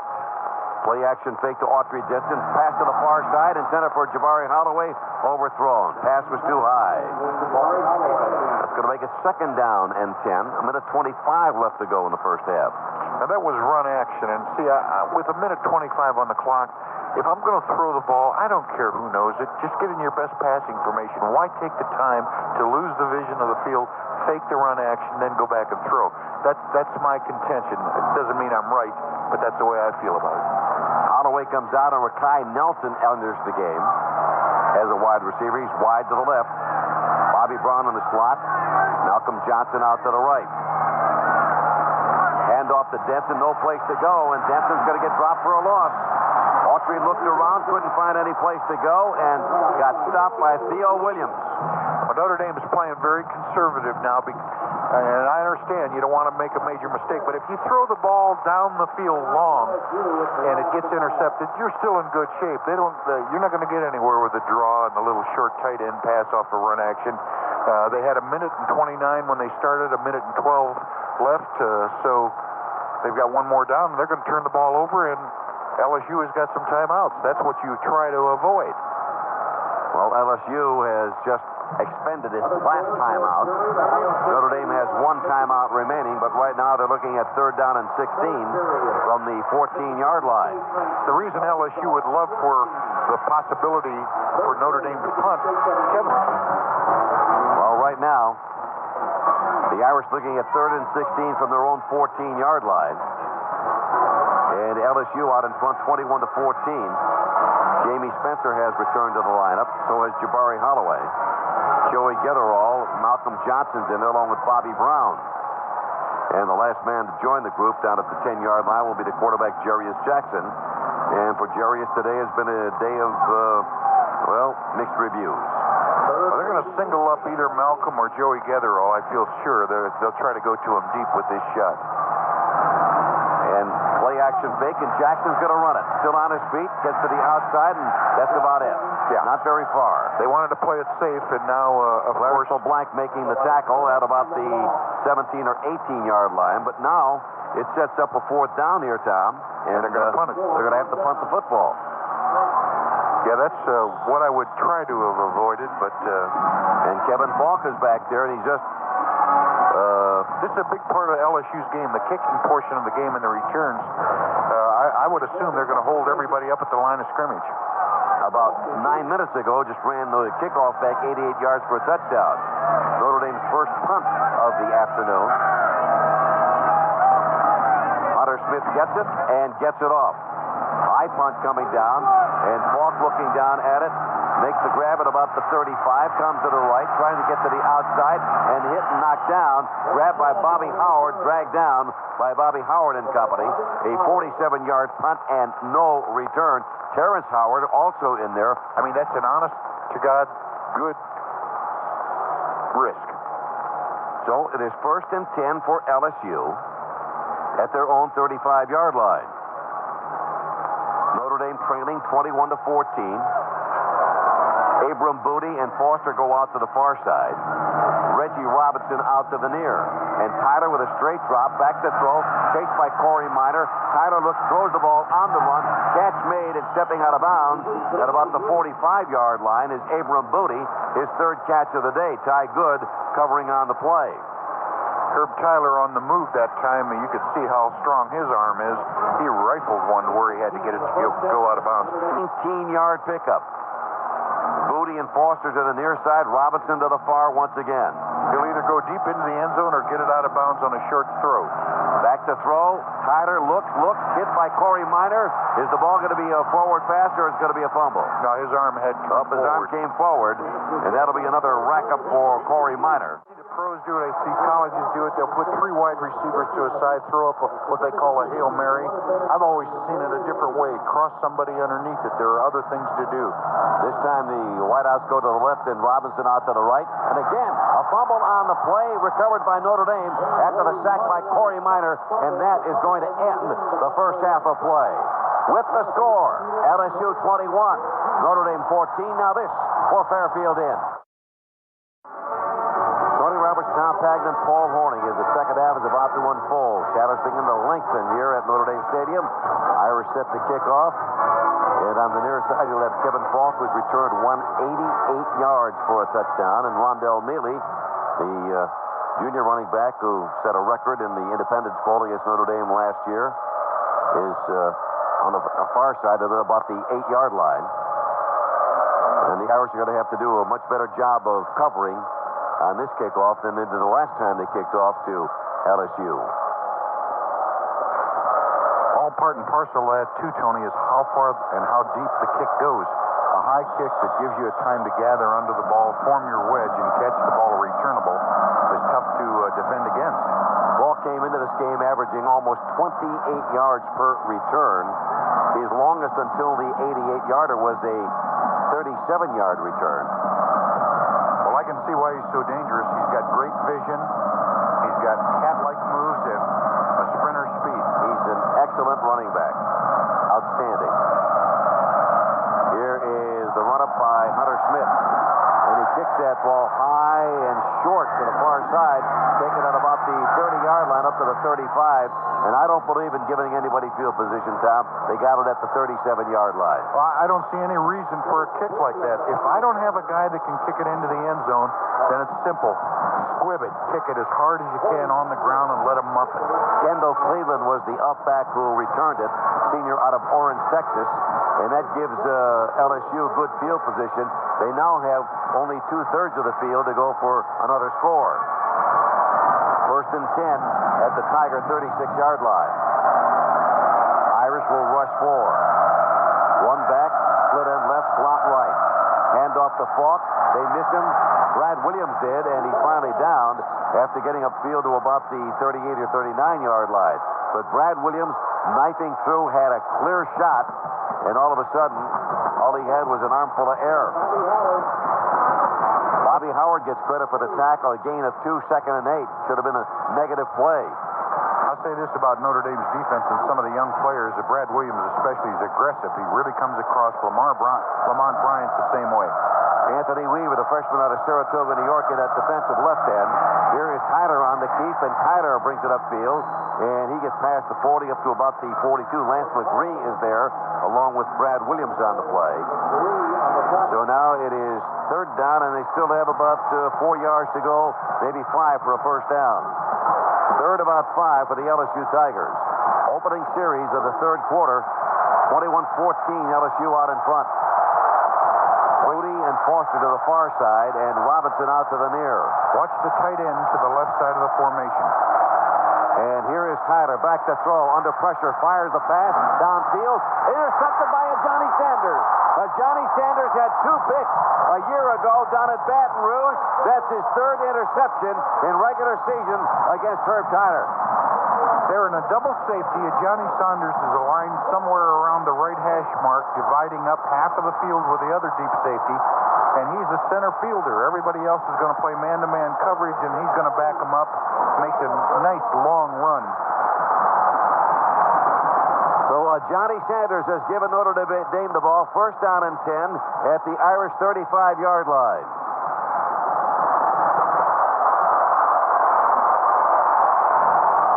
Spencer back in at fullback.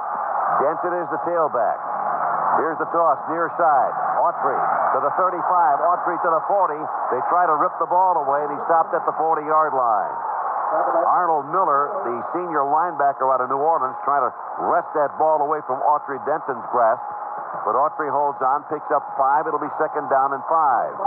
That gives you some indication on that play. Just a simple pitch sweep to the tailback and let him run. It looked like he broke the surface and was going to be clean.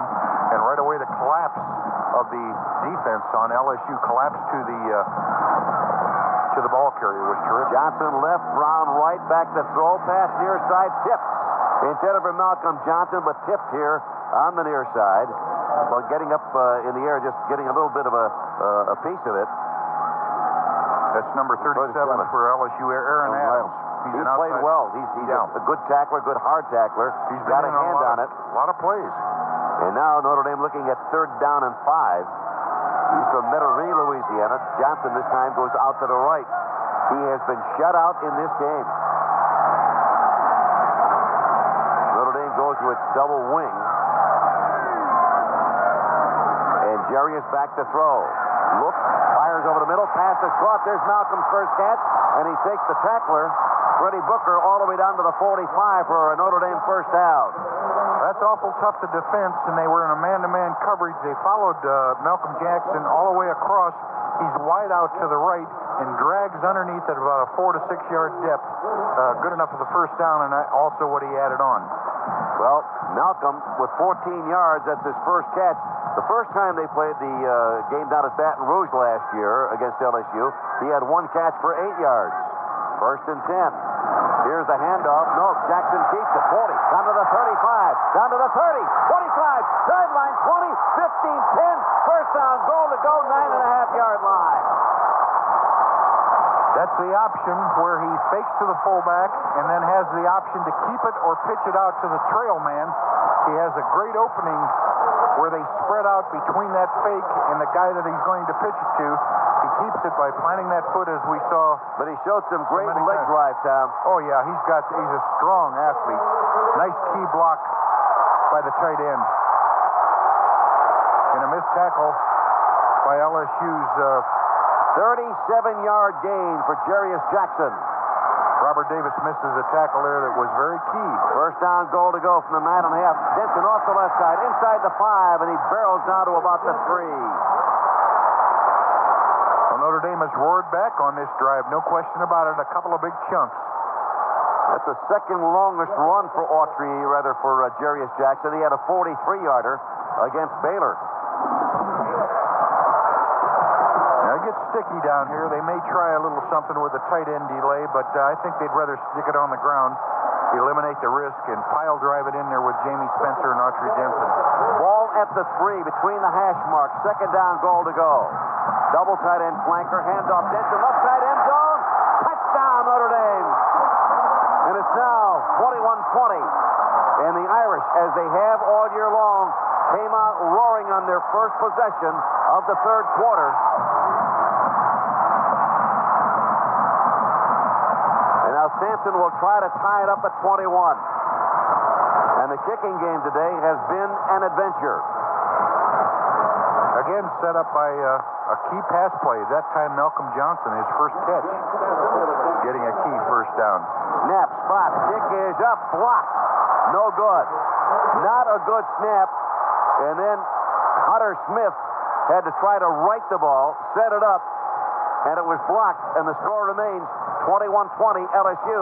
This is Notre Dame football on Westwood One. A little bit of the pressure off of John Cooper as he beats the Wolverines. Virginia Tech all over Rutgers 33-20 in the 3rd quarter. Air Force trailing Rice 10-7 at the half. Not supposed to be able to play football at Rice. You have to go to school there. You have to be smart. I don't know what's happening. A lot of places like that now. It's catching on. That's great. Okay, they short kicked this prior to their scoring drive. The Irish did. They kind of kicked it on a diagonal. They may do that same thing, but I would squib it myself. Well, as I said, the kicking game today has been no bargain. Here's a run up in the boot, and they're going to do the same thing all over again. High right. It'll come down short. Kendall Cleveland almost bobbles it, and he is stopped in his tracks at about the 32 or 33. And that's about a 4-yard pickup on the exchange, Tom. They'll mark it at the 32.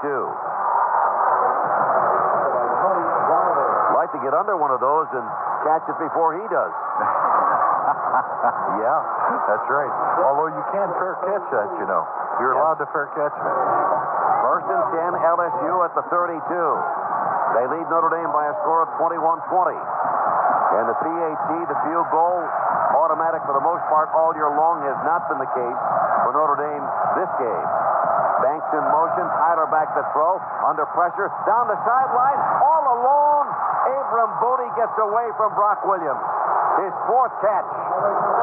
Tony, what LSU did that made it tough, they knew Notre Dame was going to play zone because they don't have nickel dime in there on first down.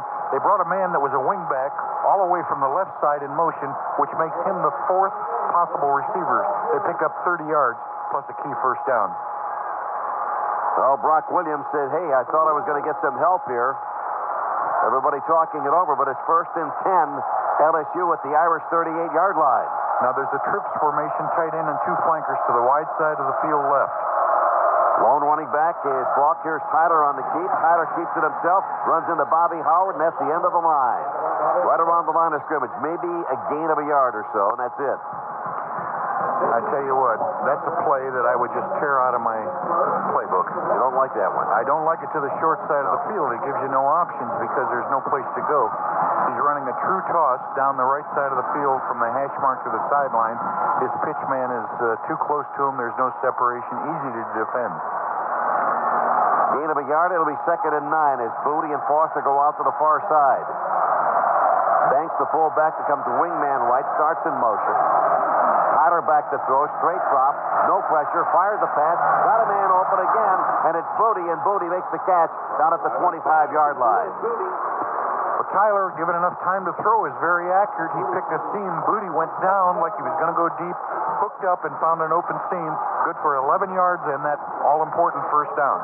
21-20 LSU, but Tigers coming right back. Every time Notre Dame has scored, LSU's come right back and put a marker on the board of their own. Yeah, it might be that kind of game, Tony. Who's got the possession of the ball last? I don't know. Antoine Jones in at nose guard. Jason Ching in at a defensive tackle on the right side. On first down and 10 at the Irish 28. And Tyler back to throw again. Looks, going for the home run. Booty in the end zone. Pass caught. Touchdown.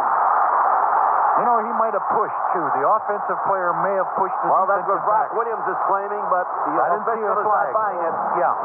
That's you got to look at that one close. They'll give us a replay on it.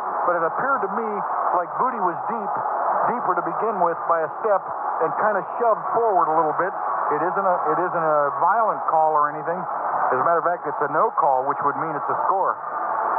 Here it is right here. Ball's in the air quite a considerable length of time, and we really don't get a chance to look at it. So the touchdown from Tyler to Booty makes it 27-20. LSU snap, spot the kick. It is blocked. Picked up here by Lamont Bryant. Bryant back to the 20. Lamont Bryant back to the 25. And what has happened to the kicking game here today? I don't know. You're right about that. It is an experience. 27-20. LSU. That's right. Field goals and extra points. We've had a missed field goal, a blocked field goal. We've had a point after touchdown attempt blocked. We had a 42-yard field goal blocked. And had a kickoff returned. A lot of portions of the kicking game that add up. So the Irish with Tony Driver deep once again. We'll try to get within at least a tie here. Tony Driver, 3. This will be his 4th return. He's 47 yards on the day so far. At the 6, the 10, the 15. Gets to the 20, 25. He's at the 30, 35. Still on his feet. At the 40. Fumble on the play. Who's got the ball? LSU says they have recovered it. And it's LSU's ball at the 45. Well, you know, that's a great effort by Tony Driver. And sometimes that great effort, you're spinning and clawing instead of going down when you're hit. And I understand that. I mean, it's a great effort on his part, but that's exactly when you become vulnerable to the second guy that rips the ball out, and that's a big break for LSU. You got to credit their defense and special teams on that one. That's by Rayon Hill. He came up with a fumble recovery, and LSU is in business here. Yeah, this is an awfully big break for LSU. Notre Dame's defense got to risk something here. Go after it. As they take over at the Irish 45-yard line. First down and 10. Tyler going for all of it. Nobody down there. And Devron Harper, the only guy within the vicinity, and the ball is overthrown and it's out of bounds. A little miscommunication between the wide receiver and Herb Tyler that time. So it'll be second down and 10. And Notre Dame definitely, Tom, needs a stop here. No, they do. Get great field position on their own. LSU is on the 45 of Notre Dame's now, and they're going to have ample opportunity here. They got booty on Brock Williams again. That could be trouble. Larry Foster in the slot. Handoff goes to Falk instead, and Falk into the secondary is met head on by D. Cooper and stopped from getting the first down by maybe a yard or so down at the Notre Dame 35.5-yard line. Remember, I mentioned to you that Mike Cloud seemed so quick to be when we were playing Boston College. That was artificial turf. Kevin Falk looked every bit as quick to me. I think he's the best running back we've seen all year long. Yeah, I think you're right. He has really shown me what kind of a burst he has speed, he has power. And some courage, as you can see. Third down, a yard to go for a first down. Double tight end, flanker out to the right. Toss to Falk. Falk off the left side to the outside, gets outside, and gets the first down. Ridden out of bounds by D. Cooper and Devron Harper, but inside the 35, down around the 32 or 33, and LSU has a first down. And they are taking over here in the third quarter against Notre Dame, and the second half has been the Irish strong suit this year. One of the things that really will hurt you as a football team, and Notre Dame hasn't had that problem all through the year, but turnovers. A fumble, an interception, and you just see a block kick or whatever. Jamal Pack, tight end, right slot to the right side. One running back. And the fake on the handoff. Larry Foster gets away from a tackle by Lamont Bryant, gets a block, and then is ridden out of bounds on the far side by D. Cooper. But the Irish had it again for a negative play, but just couldn't come up with a tackle to make that negative play. Yeah, every team's got a little hanky-panky in them. They got some reverses, they got some trick plays, and the key to this is the defense of Lamont Bryant comes deep enough to force the runner deep, and that by then TIME spells it off. Time. Everybody gathers to the ball. No gain on the play. It'll be second down and 10 to go with the ball at the Irish 33. Look out for that tight end play with a double flanker because they had such great success. Well, it's not this formation, so I don't think it'll be here. Fullback Banks is on the left side. Back to throw, pump fake, looking, fired over the middle, pass caught by Larry Foster, and Foster's down to the 20-yard line, and it's a first down. And right now, LSU is exploiting the Notre Dame pass defense. Well, Herb Tyler was impressive a year ago, but not for the accuracy of throwing the ball. Today, he's really been on target. He's thrown a couple away, but when he has time, he's been very much on target, looking for the open receiver. First and 10, LSU at the Irish 20. 27-20. LSU in front with 8 minutes, 50 seconds left to play. Slot right. Reggie Robinson flanked out to the left.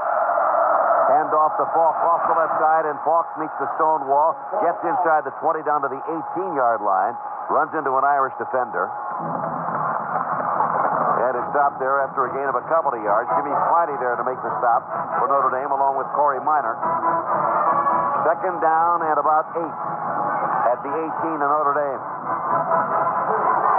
Now, when Herb Tyler tried to bootleg before in a very similar instance, Notre Dame caught him from behind and didn't bite the bait. So I look for them to just do something completely low risk. He'll either throw it away or throw it accurately. From the shotgun, Tyler over the middle, pass is caught, booty, touchdown. Penalty marker on the play, and for the second time in a matter of minutes, Booty beats Brock Williams in the end zone for the score. I'm anxious to see what that call is, Tony, whether it's for Notre Dame or against them. Apparently, it's against Notre Dame. Holding the call against Notre Dame. Booty now with 7 catches, 120 yards, and 2 touchdowns. Herb Tyler, very accurate, but what a beautiful catch, huh? I didn't think he was going to hang on to that. He just really extended his body almost parallel to the line. I'll tell you something, Tommy. In a moment, after this adventure for the point after touchdown, it's now 33-20. Snap, spot, and the kick is up, and it is good. 34-20. LSU with 8:04 left to go in the third quarter.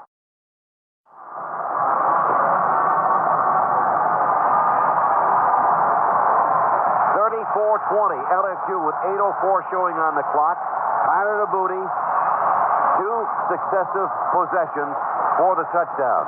Well, it was a key fumble by Tony Driver on a good return, fighting for extra yardage, fumbles about his own 42-yard line. LSU right in the mode, goes back to offense. I don't get the feeling, I don't think anybody in the stadium does, that Notre Dame is losing this game because they haven't played that poorly. Here's the run-up and the kick. It'll come down short, and Driver will take it at the 6. Brings it back to the 10, the 15, the 20, gets hit, and the end of the line is about the 22-yard line. And you've got a riled-up LSU Tiger football team over on the far side because they smell upset. Yeah, Joseph Baraka, is it? Yeah. Joseph Baraka in on the tackle of that. Their special teams have played very well on coverage and all kinds of coverage. Well, the Irish in a shootout right now. Well, on the sideline, you got to be saying, what do we do that's good? And it's been throwing the ball, but they got to make sure that they throw accurately. Let's see if they run it on first down here. 1st and 10 at the 22. Jarius Jackson at the controls. He's gone the entire way. Play action fake, rolls out to the left, fires the pass near side. Malcolm Johnson's there, got it, and that'll bring the ball up to about the 38-yard line. As Johnson stopped by Freddie Booker, and the Irish go to the air, trailing here by 14. That's a little bootleg action into the slot. You got the backfield faking away from the slot and then rolling Jarius Jackson to the slot. On the move and a good throw. 17-yard pickup. It's 1st and 10 at the 39. Denson and Spencer, the I tandem. You got a flanker left, a wide out to the right, and Jackson back to throw.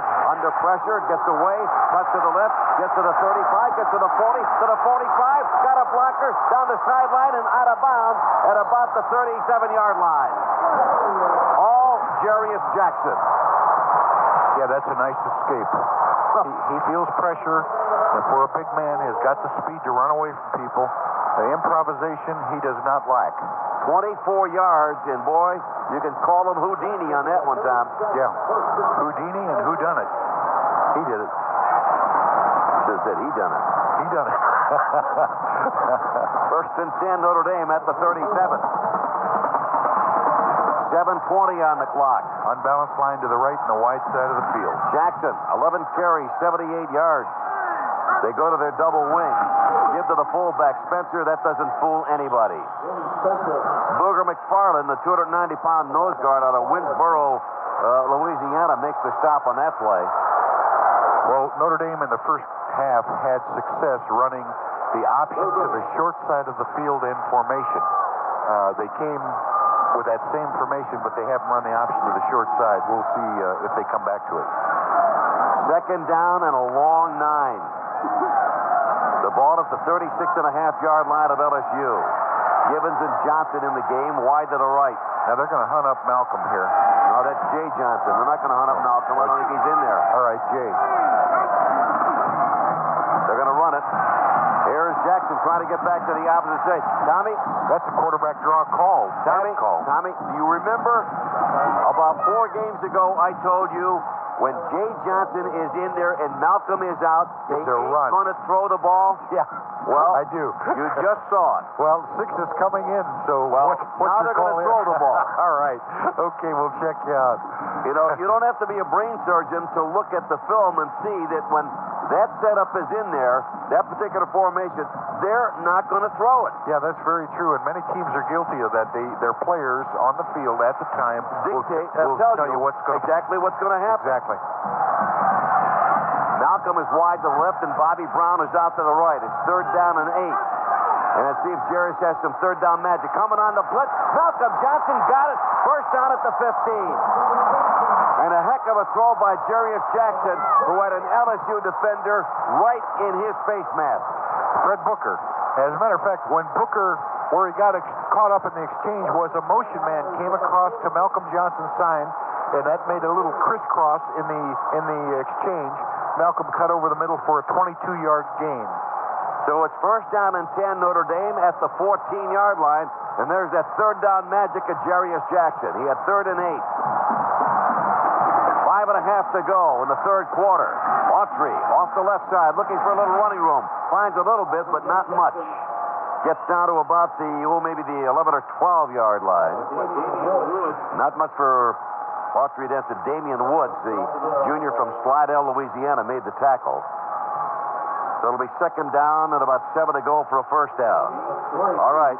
Jay Johnson back in the game. And who's out? Malcolm Johnson. We're going to run a little option here. You don't mind, do you, Tony? Jay Johnson's a good blocker. We're going to run a little option. All right. We'll see. Let's see if it happens. Bobby Brown, the wide out to the left. Hand off to Autry, and Autry skips inside the 10 down to about the 8 or 9-yard line. And Tommy, I don't like it. That's a telegraph. I don't like it. Telegraphing plays. You're telling these guys, we're going to run it. Well, they need to score here badly. Here comes Malcolm back in along with Rakai Nelson. So chances are this is going to be a throw. Matter of fact, Tony, if they put Rakai Nelson out wide and Malcolm out wide, the guy that's going to come open here is the tight end.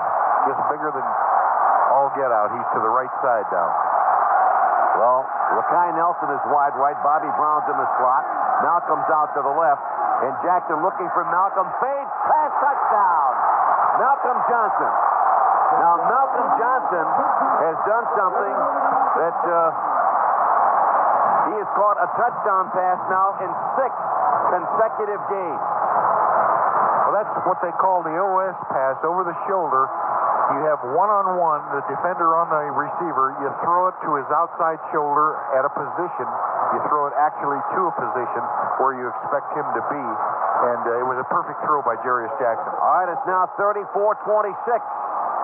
And more adventure, the point after. Snap, good. Spot, good. Kick, good. Make it 34-27. Well, Malcolm Johnson came into this season with 3 career TD receptions. Didn't score in the first 4 games. Has had a TD reception in each of the last 6. Become the first Notre Dame receiver since Tim Brown in 1986 to score a touchdown in 6 straight games. Yeah, Tim had the ability to run the ball out of the backfield, as he often did. Kickoff returns, punt returns. Malcolm's just been used as a wide receiver and done a great job of it.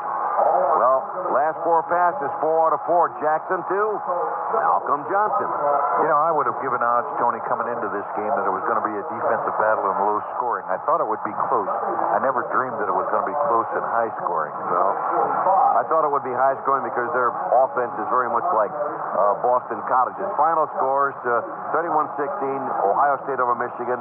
West Virginia rips Boston College by a score of 35-10 on our Sylvania Lighting scoreboard. Duke falls to North Carolina 28-6, and Navy loses to SMU. Navy was favored in that game. The Mustangs beat the Mids by a score of 24-11. Here's the run-up and the kick. High, a little deeper this time. It'll be taken by Mealy. Mealy bobbles it, picks it up, gets it back at the 20, gets hit and gets knocked down at the 21. Rondell Mealy bobbled the ball and then got whacked. D. Cooper and company down there to make the hit, and it's going to be 1st and 10 for LSU at the 21. And if Notre Dame's defense is ever going to rise to the occasion, this is it, Thomas. 3:57 left in the third quarter. You're right. Well, the crowd's back in it, Tom. Oh, yeah. They sense Notre Dame within reach. Double tight end, double flanker, one on each side. Foster out to the near side, Booty out to the far. Hand off to Falk. Falk coming to the outside, and Falk gets away, gets to the 25, got away from Tony Driver, up to about the 27 to 28-yard line. He's just a superb running back. Yeah, he spurted there with great speed, and then he showed strength turning the corner and stiff-arming. It did it all, really. a great stiff arm. 19 carries, 74 yards for Kevin Falk. And he did not play, did he, Tony, a year ago? He played in the first game, did not play in the Independence Bowl. Right. Yeah, that's when Rondell Mealy went absolutely crazy. Slot to the left. They send Banks in motion to the far side. Tyler on the handoff to Falk, opening up the middle. Gets to the 35, and a great tackle by Deke Cooper stops him from an either bigger gain as he advanced the ball up to the 39-yard line. He just keeps coming at you. I have so much admiration for what I've seen him do here today. Other scores on our Sylvania scoreboard. Arkansas 21, Mississippi State 19 in the fourth quarter. Baylor trailing Oklahoma State 24-10 in the fourth. Georgia leading Mississippi 24-17 in the fourth quarter. Now LSU, Notre Dame has got their run defense in. It's just 4 legitimate defensive backs. That's when LSU is bound to start throwing Hand the ball. off to Kevin Falk, and Falk comes off the left side. Run defense or no, they're opening holes, and he's going through them and picking up yards. Got another 5 up to about the 43. Near the 44-yard line. It'll be second down and 5. Well, it's great when you've got a young man like that. You've got the lead, and you can just hand him the football, and he'll get you yards. And right now, again, that offensive line of LSU is winning the battle at the line of scrimmage. Yes, they are, I have to say. Second and 5, hand off to Falk off the right side. And, no, check that. It's going to be Rondell Mealy who gets a call this time. And Rondell getting his first carry of the game, almost enough for a first down. He'll be about slightly less than a yard short, I think. So the big third down coming up here. Third down and a yard to go for a first down. Banks coming back in. He's an outstanding blocker, plus the fact he's kind of squat, 6 foot, 250 pounds, a sophomore to West Monroe. And the running backs like to follow him wherever he goes. Robinson and Foster out to the left. Banks lines up as the front man in the eye. Will the Irish gamble here? They come on the blitz, and the handoff to Mealy. Mealy into the secondary, and Deke Cooper again makes the tackle as Mealy slips that tackle and stumbles forward for a first down to the Notre Dame 45. They were unbalanced line to the left, and they went off left tackle. I'm not sure Notre Dame made the adjustment to slide over because they hadn't shown that much unbalanced line. 34-27, LSU. We're at the 2-minute mark of the third quarter. And the Tigers started at their 21, have now reached the Notre Dame 45. Banks lines up as a wingman on the left side. Kevin Falk back in at tailback. Here's Tyler with a throw. The catch after it was bobbled. Reggie Robinson getting his first catch of the day.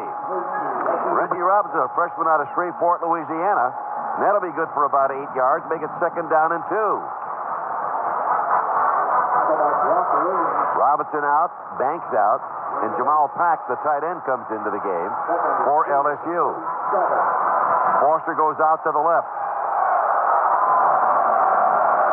Moody's out to the right. He's got 2 touchdown catches today.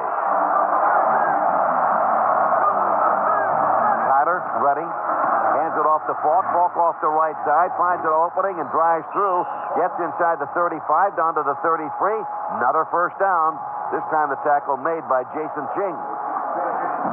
Tony, you hit it on the head. The offensive line for LSU is coming off the ball. You have the advantage of knowing the cadence. They've given multiple formations, which gives you problems from the standpoint of covering. Well, how do you stop it, Tommy? What do you do? Well, you got to outfight them. There's certainly no size differential. Notre Dame's every bit as big as they are. They've got to just get aggressive. First and 10, 33. Tyler on the option, keeps it, gets into the secondary, stumbles forward inside the 30, down to the 27-yard line, where Driver and company come up from the safety to make the stop. The other thing is, I think both of them have played conservatively defensively.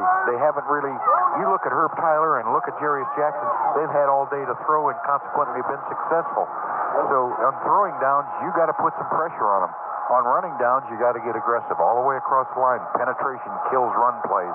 Well, right now it's inside the Notre Dame 27-yard line with 13 seconds to go, and second down and 3. Banks starts in motion right, slot right. Handoff goes to Kevin Falk, and he is hit by Antoine Jones. There's penetration there, and Antoine Jones slows him up enough to have the rest of the Irish defense put him away, and it's going to be a negative play for a change. And that's going to be the last play of the third quarter. We have played 3 at Notre Dame Stadium. LSU out in front of Notre Dame by a score of 34-27. Now this for Campbell's Chunky Soup. It kind of reminds me of Navy Boston College. Boston College had 619 yards offense and lost. Notre Dame has 411 yards, and they are trailing 34-27. Tyler on the keeper to the right side. Cuts back over the middle. Still on his feet. Hit by Bobby Howard, but not until he gets the first down inside the 20, down at the 17-yard line. They were unbalanced line to the right, and that was the wide side of the field. He made a run action fake to the left and then bootlegged right. When off tackle, it looked like he was going to throw the ball off of it like a regular bootleg, but did not. He kept it as a runner. Well, Notre Dame's defense has to come up with something here because LSU has driven from their own 21 down to the 16-yard line of the Irish. Well, Bobby Howard saved a touchdown there, Tony, and Bobby Howard, one of the best defensive players Notre Dame's got. Booty on the near side. Foster in the slot. Tight end is also to the left. Handoff goes to Falk. Falk to the outside, being chased. Hit by Tony Driver and stopped. Tony Driver makes the tackle up around the 17-yard line. Just inside the 17. That's good support by Tony. You come from a safety position, you come from the inside out like an invert. The cornerback will take the deep. That's nice support by Tony on an inside-out action. So now it is 2nd down and 10, and Reggie Robinson enters the game here for LSU. I'm looking at Notre Dame's secondary, and I think I see, 5 defensive backs here. Well, here we go. Booty again against Brock Williams. 2 flankers here and a tight end there. Slot looking. The slant. Booty makes it. Oh, picked off. Intercepted by Bobby Howard. 30, 35, 40. Keep on going, kid. Needs a block. Gets it from Tony Driver. 20, 15, 10, 5. Touchdown. Notre Dame. That was a beautiful defensive play, Tony. And a block, a key block from Tony Driver. Yeah, he had the speed to get down in front. It's now 34-33. You got to remember, LSU has lost 5, and most of them have been in the last quarter. So this is exactly the kind of thing they dread and fear. Funny how momentum changes. What looks like Death Valley becomes spring and Happy fresh. Valley. Happy Valley, right. Now to tie it up, Jimmy Sanchez. Irish have had trouble on the PAT. Snap, spot, kick up. It is blocked again. Can you believe it? Yes. Can you believe it? And it's 34-33. 87 yards on the touchdown, but no PAT. That's amazing to me. They've had about 3 extra point or field goal blocked. They've had a couple of punts blocked. The kicking game is such a key thing. Those are just absolutely unnecessary things to happen. That's a great effort. No, it didn't happen there. 54 for LSU is Kendrick Allen, the defensive end, but he's lined up in the middle, reaches up, has got some height, knocks that ball down. That puts a little damper on it. Didn't get the point. You know, Tommy, I'll tell you. It's like trying to get to the top of the mountain. You're 1 step away and you slide 2 back. What's that guy's name? Sisyphus? Rolls that stone up the hill. Bobby Howard. Couldn't happen to a better kid. He got away from Kevin Falk, no less. That's great effort. Hey, Stan, here, Tony, get this kid, will you? A nice lead block there. Beautiful. What a throw when the defense scores. Both ways. All right, now you got to play defense again. 34-33. 13:31 left in the fourth quarter. Well, you spent they're crediting him with an 89-yard return. I was going to say, you spent $33 for a ticket here today. You got your money's worth already. Hey, we don't know how it ends. You got your money in block kicks? Yeah. Look out, my friends. Here's the run-up, and the tee. I'm just not real sure I'd kick deep to Kevin Falk. Well, Falk is over in the far side. They're going to try to get it down to Rondell Mealy. Yeah, he's about as fast. Let Rocky Boyman get down under him. Rocky will get him. Yeah, number 30. He is some kind of special player. Yes, he is. On a special team. Played safety in high school. Tremendous. High kick coming down very, very, very short. Bearcats signal for and made by Cleveland, and they're gonna drop the penalty marker. Yeah, somebody too close again. Yep. Yeah, I don't see any great benefit to that. No, I kind of don't a either, kick. because they've almost cut the field in half here. Yeah, Why would you want to cut the field in half? Squib kick it. I agree. Foul is a violation of the 2-yard belt by the kicking team. The penalty will be 5 yards from the end of the kick. First down. Well, you know, you can't keep giving them opportunities. You can't give them the ball at the 42-yard line. First down and 10, and Tyler back to throw, rolling out to the right. Rifles a pass and is caught by Foster, and Foster's knocked down by Brock Williams and by Gilbo. The strength of arm between Herb Tyler and Jarius Jackson, when they want to line the ball, they actually frozen rope from the middle of the field, say, to the sideline, which is maybe 30 yards along the long side of it, and he gets it there. What strength. 89 yards, the 5th longest interception return in Notre Dame history. But right now, the Irish are down 34-33. Tyler turns around, gives the ball to Kevin Falk off the right side, and he drives down to the 40-yard line. Tommy, there's no reason for them to put the ball in the air. I was going to say, Tony, Absolutely not. I don't know what team has done that against Notre Dame this year. Not even Michigan. Even Michigan State had difficulty running the ball, but LSU has moved it consistently on first and second down running the football. There's a pickup of 5 on first down. It becomes second down and 5 at the 40-yard line. This is a very key drive from a lot of standpoints. Number 1 is time. There's plenty of time in the fourth quarter, 12:42, but I mean, a sustained drive will eat that clock alive. Double tight end and double flankers. Hand off the Falk up the middle, and he drives ahead, and then he stops. Looked like he was going to get that first down. Got up to maybe about the 38-yard line of Notre Dame, and that becomes third down and 3. I think that's a short mark myself. I thought he got beyond that point. Third and 3 for LSU. 12 minutes and 14 seconds left to go in the game. The Tigers over the Irish by 1, 34-33. And all the cheering of the 80,000 people here are not going to mean one little whit if they don't get the job done defensively. And they're going to have to come up with a big defensive play here. Working out of the eye. Here's the toss to Falk. Falk off the right side. Gets hit. Does not get the first down. He's going to be very stopped close. At the 36-yard line. They're going to be very close here. I think he's short by... Yeah, he's short, but about 3 inches or so. What I was getting at is I think it's close enough that fourth down is going to be certainly an attempt. Well, hey, if you got fourth down and inches to go, who are you going to give it to? Yeah, no question about that. Although, I'll tell you what, running from the eye is so doggone delayed. And I thought they got a poor mark on the play before, Tony. I really did. I thought he was very close to the first down.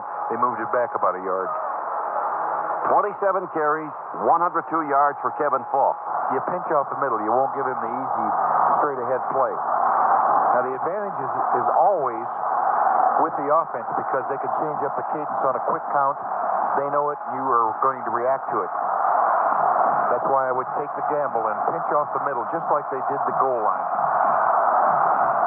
Kevin Falk, with his 2 touchdowns today, has become LSU's all-time career leader. He's got a total of 52. See him pass Dalton Hilliard.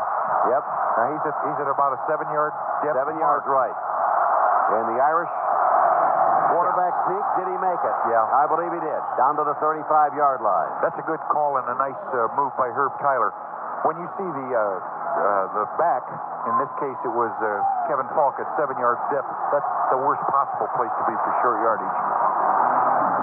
Irish submarine down the play, but Herb Tyler got behind Todd McClure and Trey Langley and Ryan Thomasy and got the first down. First and 10 at the Notre Dame 35. 11 and a half to go. 34-33 LSU. Booty out to the right. Unbalanced line to the right. Foster in the slot. Play action fake. Hyder on the keep to the far side. Still on his feet. Hit and dropped by Corey Minor at the 30-yard line. But he's got 5 yards on first down. They've been running that play quite a bit. He's getting up with a little ache and pain to him, Herb Tyler. Maybe he's just kind of lollygagging so he can get a signal from the sideline. But I think he was shook up on that play. He's a 203-pound senior out of New Orleans. Tough kid. Very fleet of foot. Second down 5 at the Irish 30. 10:40 left to go in the fourth quarter. I believe he'll put it in the air here. Booty to the right, Foster to the left. Hand off to Falk. Big hole left side. First down inside the 25 down to the 21-yard line. Huge hole. What a Benny burst. Gilbo comes up from the safety spot to make the stop. Well, you can imagine, you got a tight end on both sides, left and right. You got a flanker on both sides, left and right. That means your 4 defensive backs are deployed. So it's man-on-man blocking and a great burst. You have to admit, he really has a burst, doesn't he, Tony? Yep. He hits that line, and he is full speed. First and 10, LSU, Notre Dame 21-yard line. Flanker right, split end left, hand off the Falk, off the right side, and he's going to be stopped after getting maybe about 3 yards or so in the play. Got inside the 20 down to about the 18. Give him 3.5. That'll be second down and 6.5 for a first down. Well, that's their game plan. Put a hat on a hat, no mismatches. Let the offensive line get him some kind of daylight, and let that great back pick the daylight, much like Autry Denson does for Notre Dame, but he's been on the sideline lately. Second down and 6. Formation change here, a little combination slot left here and a wing right. The wingman is Tommy Banks, the fullback. Hyder on the handoff up the middle, and not much there this time for Kevin Falk. He gets hit after gaining a yard or two. The last guy at the bottom of the pile is Brad Williams. And so now it becomes third down. The ball marked at the 17.5-yard line. This is about where they were when he threw that interception, and Bobby Howard went 87 yards for an interception return. Notre Dame coming with a nickel package now. They're going to put in all kinds of defenders. Reggie Robinson wide to the right. Booty and Foster out to the left. Somebody's got to cover the man on the end. The tight end is open here. Here's Hyder running the option. Pitches out to Falk. Falk being chased. Johnny Sanders fakes the tackle. Big defensive play by Johnny Sanders. And he stops him back at the 25-yard line. That'll be a loss of about 8 yards. That's a tremendous... It's a difficult thing for me to understand that call. They're going to pitch into the strength of the formation, the wide side of the field, the tight end and double flanker to the left, and they're going to pitch to the I-back, and it takes so much time to run parallel, where their success has been bursting quickly through. Now the field goal attempt.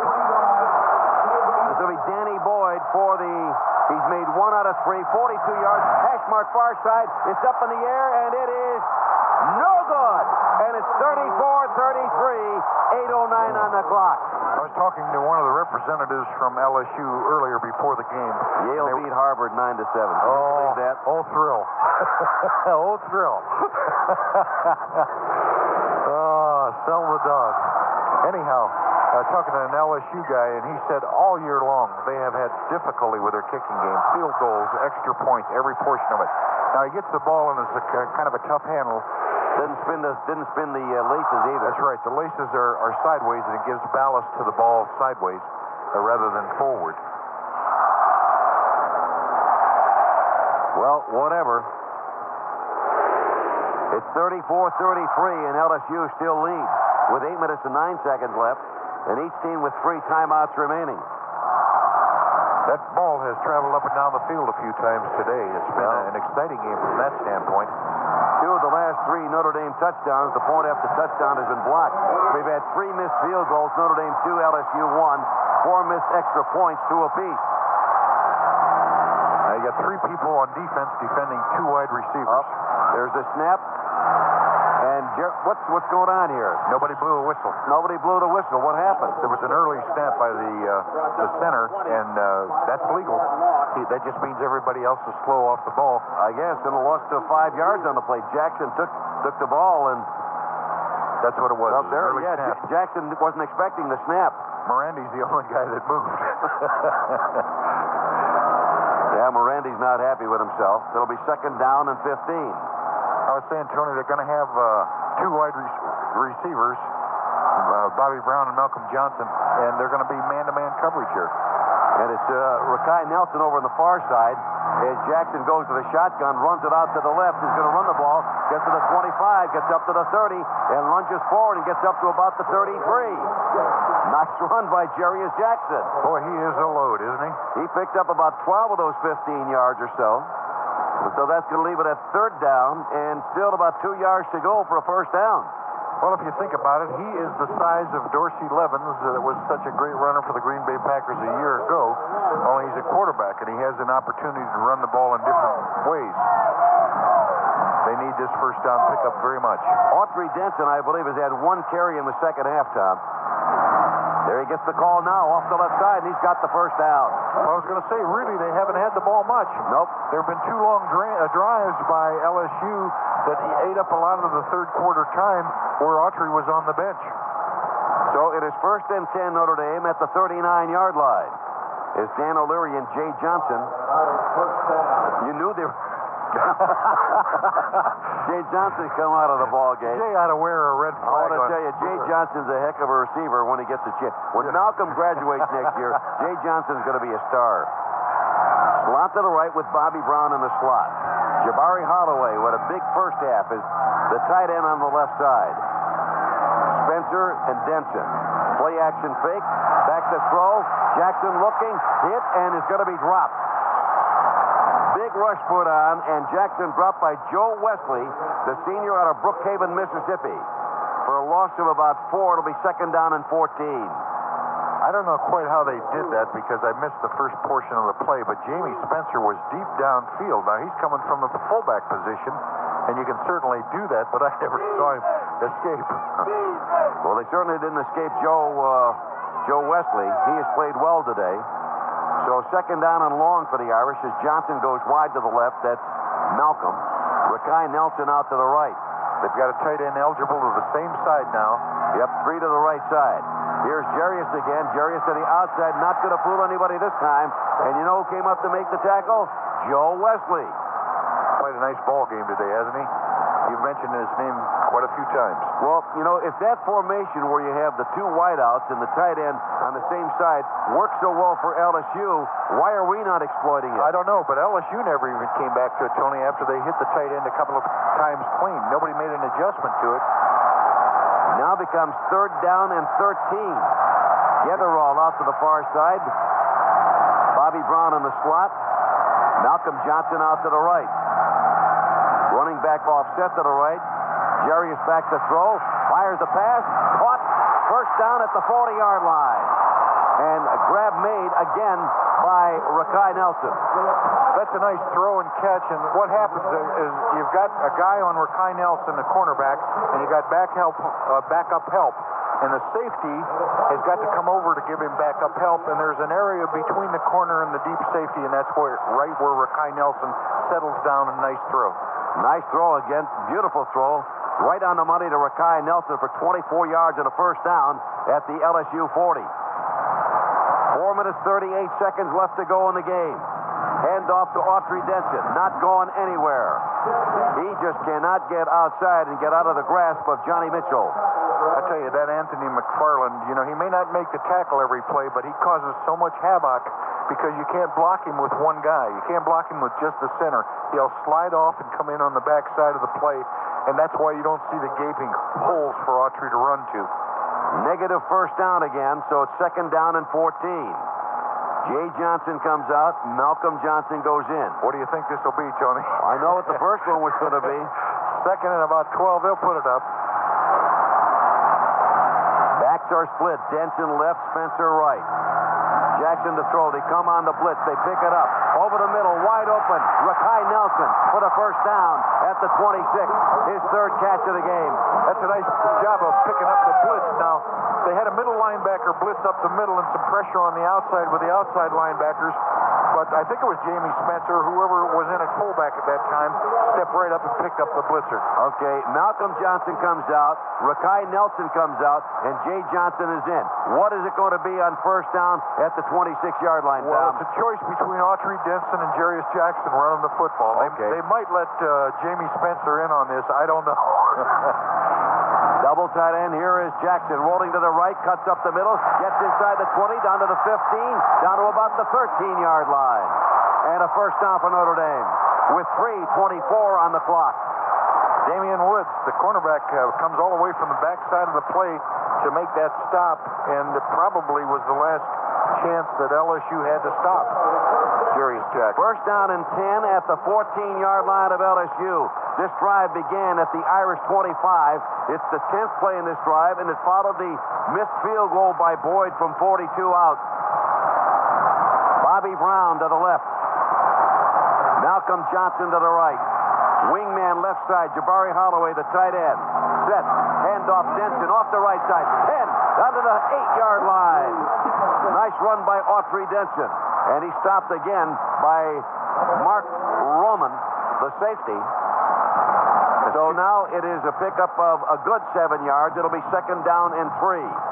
And if you're listening in, we are in the last quarter. The clock is ticking down. It's 2:40 and running down. LSU leading 34-33. Notre Dame on about the 8-yard line. I'm proud of you. You got that right that time. Well, you coached the storm up with me, Tony. Usually you'd say 33-34. I know it, but 34 is winning right. Double tight end, handoff to Denson. Can't go inside. Tries to go outside. Not going to go anywhere. Going to lose 2, as a matter of fact.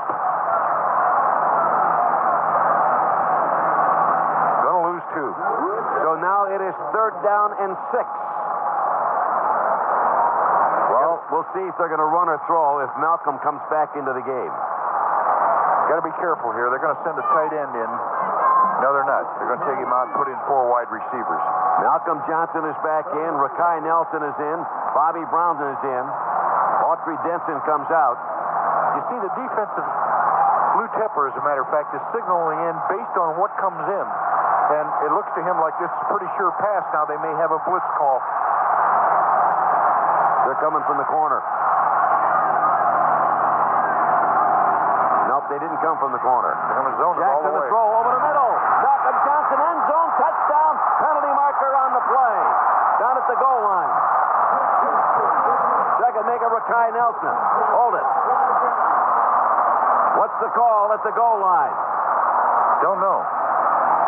It's against LSU. Holding.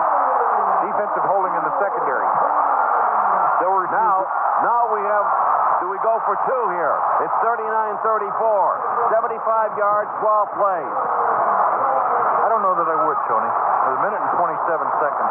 Well, I don't Rakai know that I would. Nelson made that catch at the goal line. The penalty marker came flying through the air. Nelson now with 4 catches, 78 yards. And the go-ahead score here, 39-34. And Notre Dame has called a timeout here. They're going to With a minute 27 to go. This is Notre Dame football on Westwood 1. Tony Roberts, Tom Pagna, and Paul Horning at Notre Dame Stadium. The 10-yard touchdown toss from Jackson to Rakai Nelson has given Notre Dame a 39-34 lead with a minute 27 seconds left to go. There is a ton of time left in this one because they have a Herb Tyler, they have an Abram Booty, they have a Larry Foster, and they have a Kevin Falk. Tony, really mystified me that LSU would play a zone inside their 10-yard line, zone defense. You can pick that apart if you got time, and they did have time. Pass protection's been good all day. Jarius has been on the money all day. Notre Dame has led only once, and that was at 14-13 after Lamont Bryant's fumble return for the touchdown. Now, 2 of the last 3 PATs for Notre Dame have never found the area between the uprights. However, Notre Dame has it spotted down at the 3, which means they're going for 2, Thomas. You might as well. You haven't had much luck the other way. Well, if they get the 2, it makes it 41-34 and forces LSU to get the touchdown and the point after. Right. Line up in an I, slot to the right. They come to the left side now. One back, and that's Autry Denson. Jarius Jackson rolls out to the right, looking to throw, lobs it end zone, intercepted, or was it caught? Nope, No. incomplete. Did not fool anybody. LSU stayed right at home with a score 34-33, a minute 27 to go. Timeout. Now this. Tony Roberts along with Tom Pagnon, Paul Horning, 39-34 Notre Dame, a minute 27 to go. And now let's see. Kevin Falk has moved up to where Hunter Smith has been kicking the ball. That short, high sort of pooch kick. Let's see if Hunter lets it fly down deep. I don't think so. No. He does kick one high and deep. Drifting back. Neely, nope.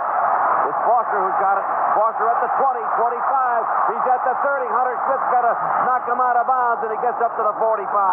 But there's a penalty marker back at the 14-yard line.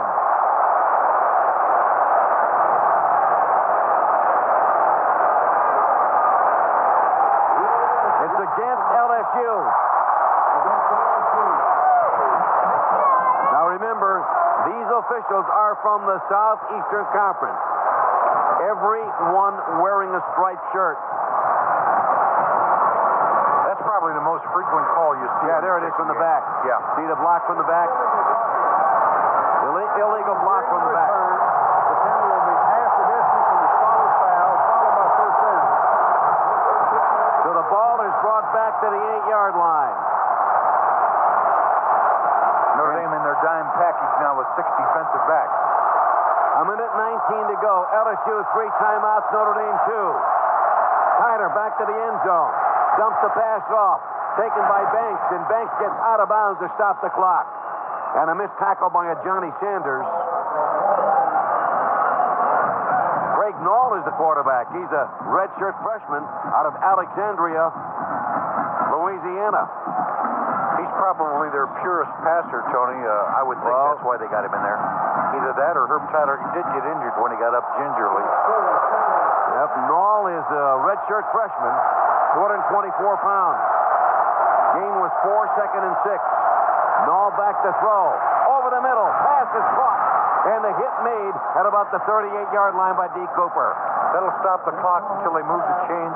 A minute and 5 showing on the clock. You cannot give that play up, Tommy. No, that was a huge chunk of yards. Well, this is, you've always been against that prevent defense. That's no more than a prevent because you've got 7 people involved with pass defense, only a 4-man rush. He'll pick your eyes out. Here's Knoll back to throw again. Sets up, penalty marker on the play.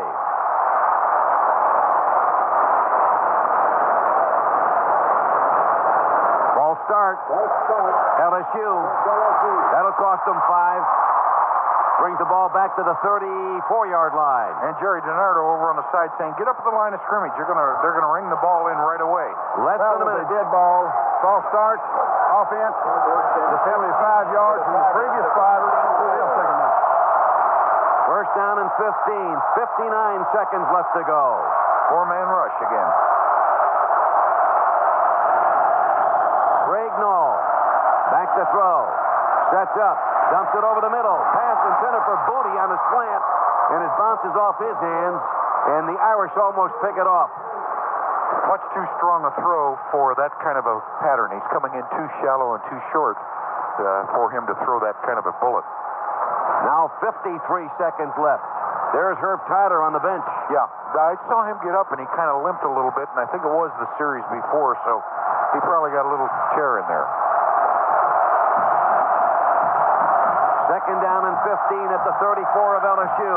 Knoll back to throw. Far down the far side. The pass is caught by Booty. Booty is pushed out of bounds. Now, he ran out of bounds, came back inbounds, and they've got the ball at the 33. If he gets pushed out, Tony, he's allowed back in college football. 33 yards on the gainer. They got 46 seconds on the clock. They got plenty of time. And about a half of the field, less than half of the field to negotiate for. They do need a score. A field goal helps them and again, not at all. And again, they put Booty on Brock Williams. Right. Their strength and your weakness. 39-34, Irish holding on. 46 seconds left. They need a blitzer here, and they got one coming. False start again. You can see the blitzer coming now. They're Ray Langley moved before the ball was snapped. There is a dime package. That means 6 defensive backs.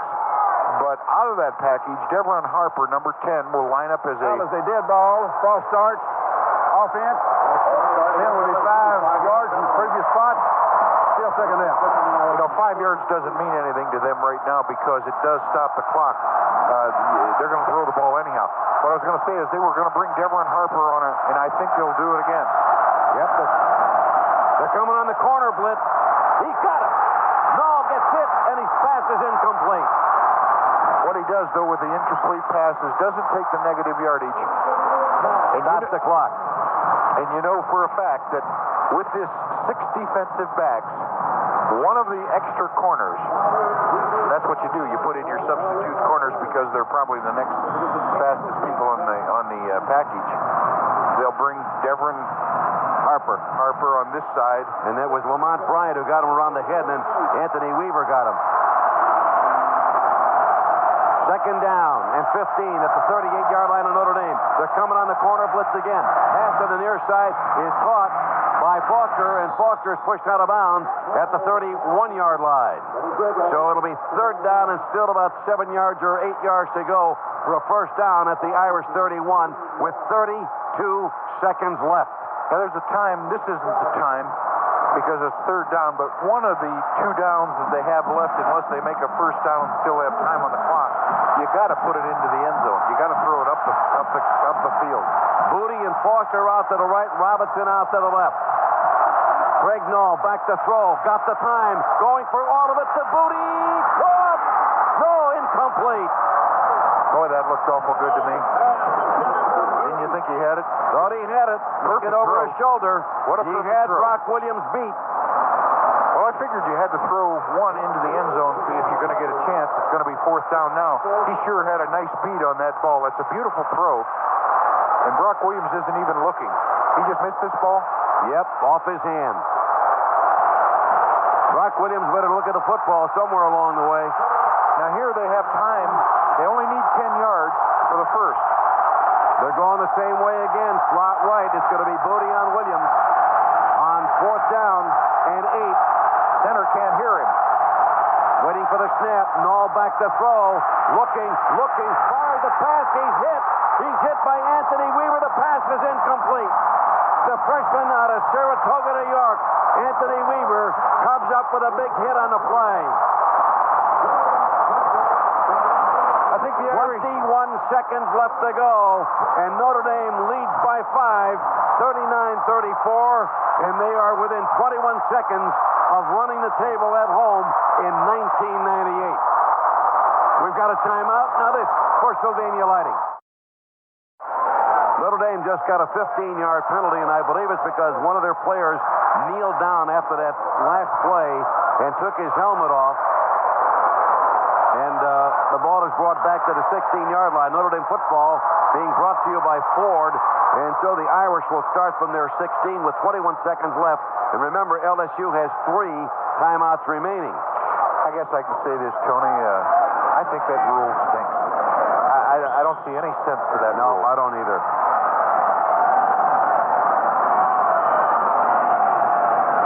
Darius Jackson will take the snap. And he'll wait before he goes down to one knee, and does. And the clock goes down to 16 seconds. LSU calling a timeout to stop the clock with 15. So they have 2 timeouts remaining. LSU has lost a series of games in the last quarter, just a very similar circumstance to today. And I think Notre Dame played well at times, but they were also kind of lucky to win this one. We're going to pause for station identification. This is Westwood One, the nation's leader in play-by-play radio sports. The Fan, Sports Radio 66, WFAN, New York.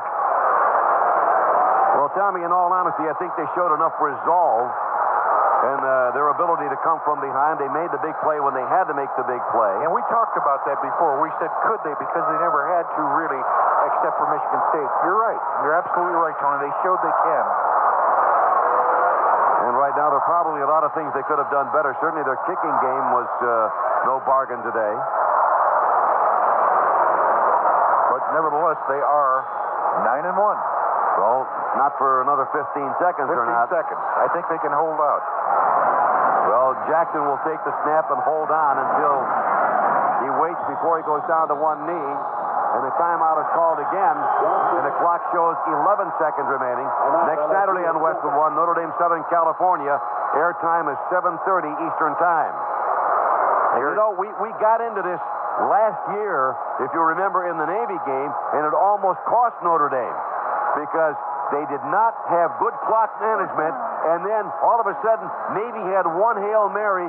Chris McCoy throws the best pass of the day, and the ball is tipped. It was bounced off the helmet of D. Cooper. It was caught by Patrick McGrew, and if Notre Dame didn't have a world-class spinner in Alan Rossum caught him from behind and knocked him out of bounds at the 1 or 2 yard line. Was one of the great plays Rossum made. But we got into the same situation a year ago. When the other team's got 3 timeouts, you can't take that knee too quickly. That's exactly right. You better darn well do something with the ball besides take the knee, because otherwise you're going to wind up making a decision here. Either you're going to have to punt the football. Well, I think LSU is out of timeouts now. No, they got one left. They got one more. They'll use it because they would love to force a punt. Exactly. Even with a second on the clock. The ball is back at the Notre Dame 12-yard line. That would give Kevin Falk one more opportunity to return it. Run it back into the end zone, take the safety. Here's the strategy from Buck Jersey. It says, take the safety. Darius Jackson, waiting, goes down to one knee. That'll stop the clock with about 8 seconds left. Now Notre Dame is looking at 4th down and 17. What are they going to do here? Well, here I think you can run a play, or a sneak, or anything. Well, why wouldn't you do that on 1st down? I would. I don't think I would line up and punt the ball here and take the chance of getting it blocked, because if the clock is running and you got no way to stop it, just run a play that keeps you on the field. Well, you can run around in the end zone and take the safety for 8 seconds. You can do that. Say, you try and catch me. 4th down, sure. I don't like that. I don't like it either. I don't like give up 2 points. You know, the guy from Arkansas tries to keep his balance, puts the football on the ground, and Tennessee comes from behind and wins the game. Yeah. They were going to lose. Heartbreak City, isn't it? Well, you got 8 seconds left. The score is 39-34 Notre Dame. And the Irish holding on by the proverbial hair of their chinny chin here. Yeah, you got that right. Kevin Falk, great back. Had a great day today, really. Well, obviously they're not going to punt it because Hunter Smith is not coming in the football game. Well, there's no way to stop the clock even for LSU. I mean, if you don't run out of bounds with this and you don't fumble it, yeah, no problem. 8 seconds to tick off. Well, this one's not over, folks, and there's 80,000 people on their feet here at Notre Dame Stadium. There's nobody on the Indiana Toll Road. That's right. Not from this game. All right, Bobby Brown comes out to the right. Let's see what kind of strategy Bob Davie has devised here. It's quarterback all the way. Malcolm Johnson running into the end zone. Got to hurry. Gets tackled with 3 seconds left. That's a dumb play. He didn't get out of the end zone, Tony. Well, you knew they were going to come on a corner blitz, which is exactly what they did. Well, what I mean is, the reason I think it's a dumb play is because now they still have to kick off. Exactly. And not only that, you're kicking from the 20-yard line. Woe is me. And Johnson may be hurt on the play. Jarius Jackson. Or rather, Jarius Jackson. Right. Plus, he gave that ball up. Do you know that? No, he was down. He was laying down, but the ball came out. Yeah, that was not a very smart play. I'm sorry about that one, but I don't... You got 8 seconds to kill. And he is in obvious pain in the end zone, flat on his back. There are 3 seconds remaining. And, you know, you just got to have better clock management than that when you know they've got 3 timeouts left, and you're going to take a knee, you're going to give up the football. That's exactly why you conserve your timeouts, so that you can let them go to work for you in the end of a game. And coming off the field under his own power. Nope, he's going to the locker room limping a little bit, but at least he's up on his feet. Yeah, Notre Dame now, with 3 seconds on the clock, is going to have to kick off from their own 20-yard line, and it's a do-or-die play. It's either a touchdown returned or thwarted, one or the other. That's it. Well, but they shouldn't have this opportunity. Got that right.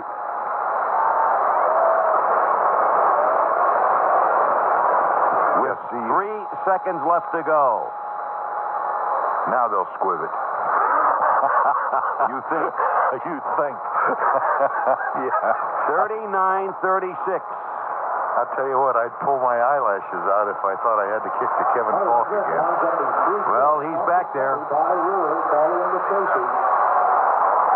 And remember, you're kicking from the 20-yard line. Yep. So if you get a 40-yarder, you're only a little past half field. Falk is on the hash mark on the far side. 3 seconds left to go in the game. The run up by Hunter Smith. Bounces one, and it's down at about the 47-yard line. 1 second left. Got time for a throw to the end zone. Look out, Abram Booty. The ball is coming to you. I got news for you, Tommy. Right now, there's going to be a Hail Mary. Well, that isn't news. Well, I think that's a pretty sure shot. the question is, will the prayer be answered? And for whom? Okay, the ball is at the Notre Dame 46-yard line. Out to the left, 3 wide receivers. Foster, Booty, Robinson.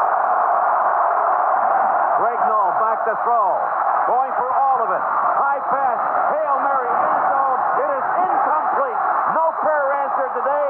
Notre Dame wins 39-36. Never could understand why everybody does that same play. Why don't you just get a little wrinkle off of it? Make it a little exciting. Now this for Fairfield in.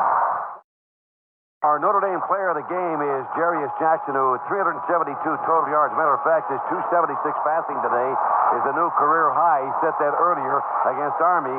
13 out of 21, 2 touchdowns, intercepted once, rushed 96 yards for 96 yards on 17 carries. So our player of the game is Jarius Jackson, and Sylvania Lighting will make a $500 donation in the name of Jarius to the Make-A-Wish Foundation, making wishes come true for children with life-threatening illnesses. And our Discover Cards payback play of the game, the 89-yard interception return for a touchdown by Bobby Howard that got the Irish right back in it. The Discover Card, the card that pays you back. Well, Tommy, it was not textbook, but it certainly was exciting. Right, it was all of that, Tony. LSU's got to feel good about the fact that they did show they can play with some of the best teams. Notre Dame gave some easy scores, got some easy scores, made a good football game, but it does leave the Irish 9-1. 470 total yards for Notre Dame, 194 rushing, 276 passing, 391 for LSU, 148 on the ground, 243 passing, and too many turnovers. LSU lost the ball twice on fumbles, twice on interceptions. The Irish turned the ball over twice. Only 3 penalties, 29 for Notre Dame, 6 for 43 for LSU. LSU with 72 offensive plays, and Notre Dame with 69. And the Irish were fortunate because at the end of the ball game, they were guilty of poor clock management. But not only that, Abram Booty missed a ball. It was a tough catch, but if he catches that ball, they go up by 1 point without even trying the extra point.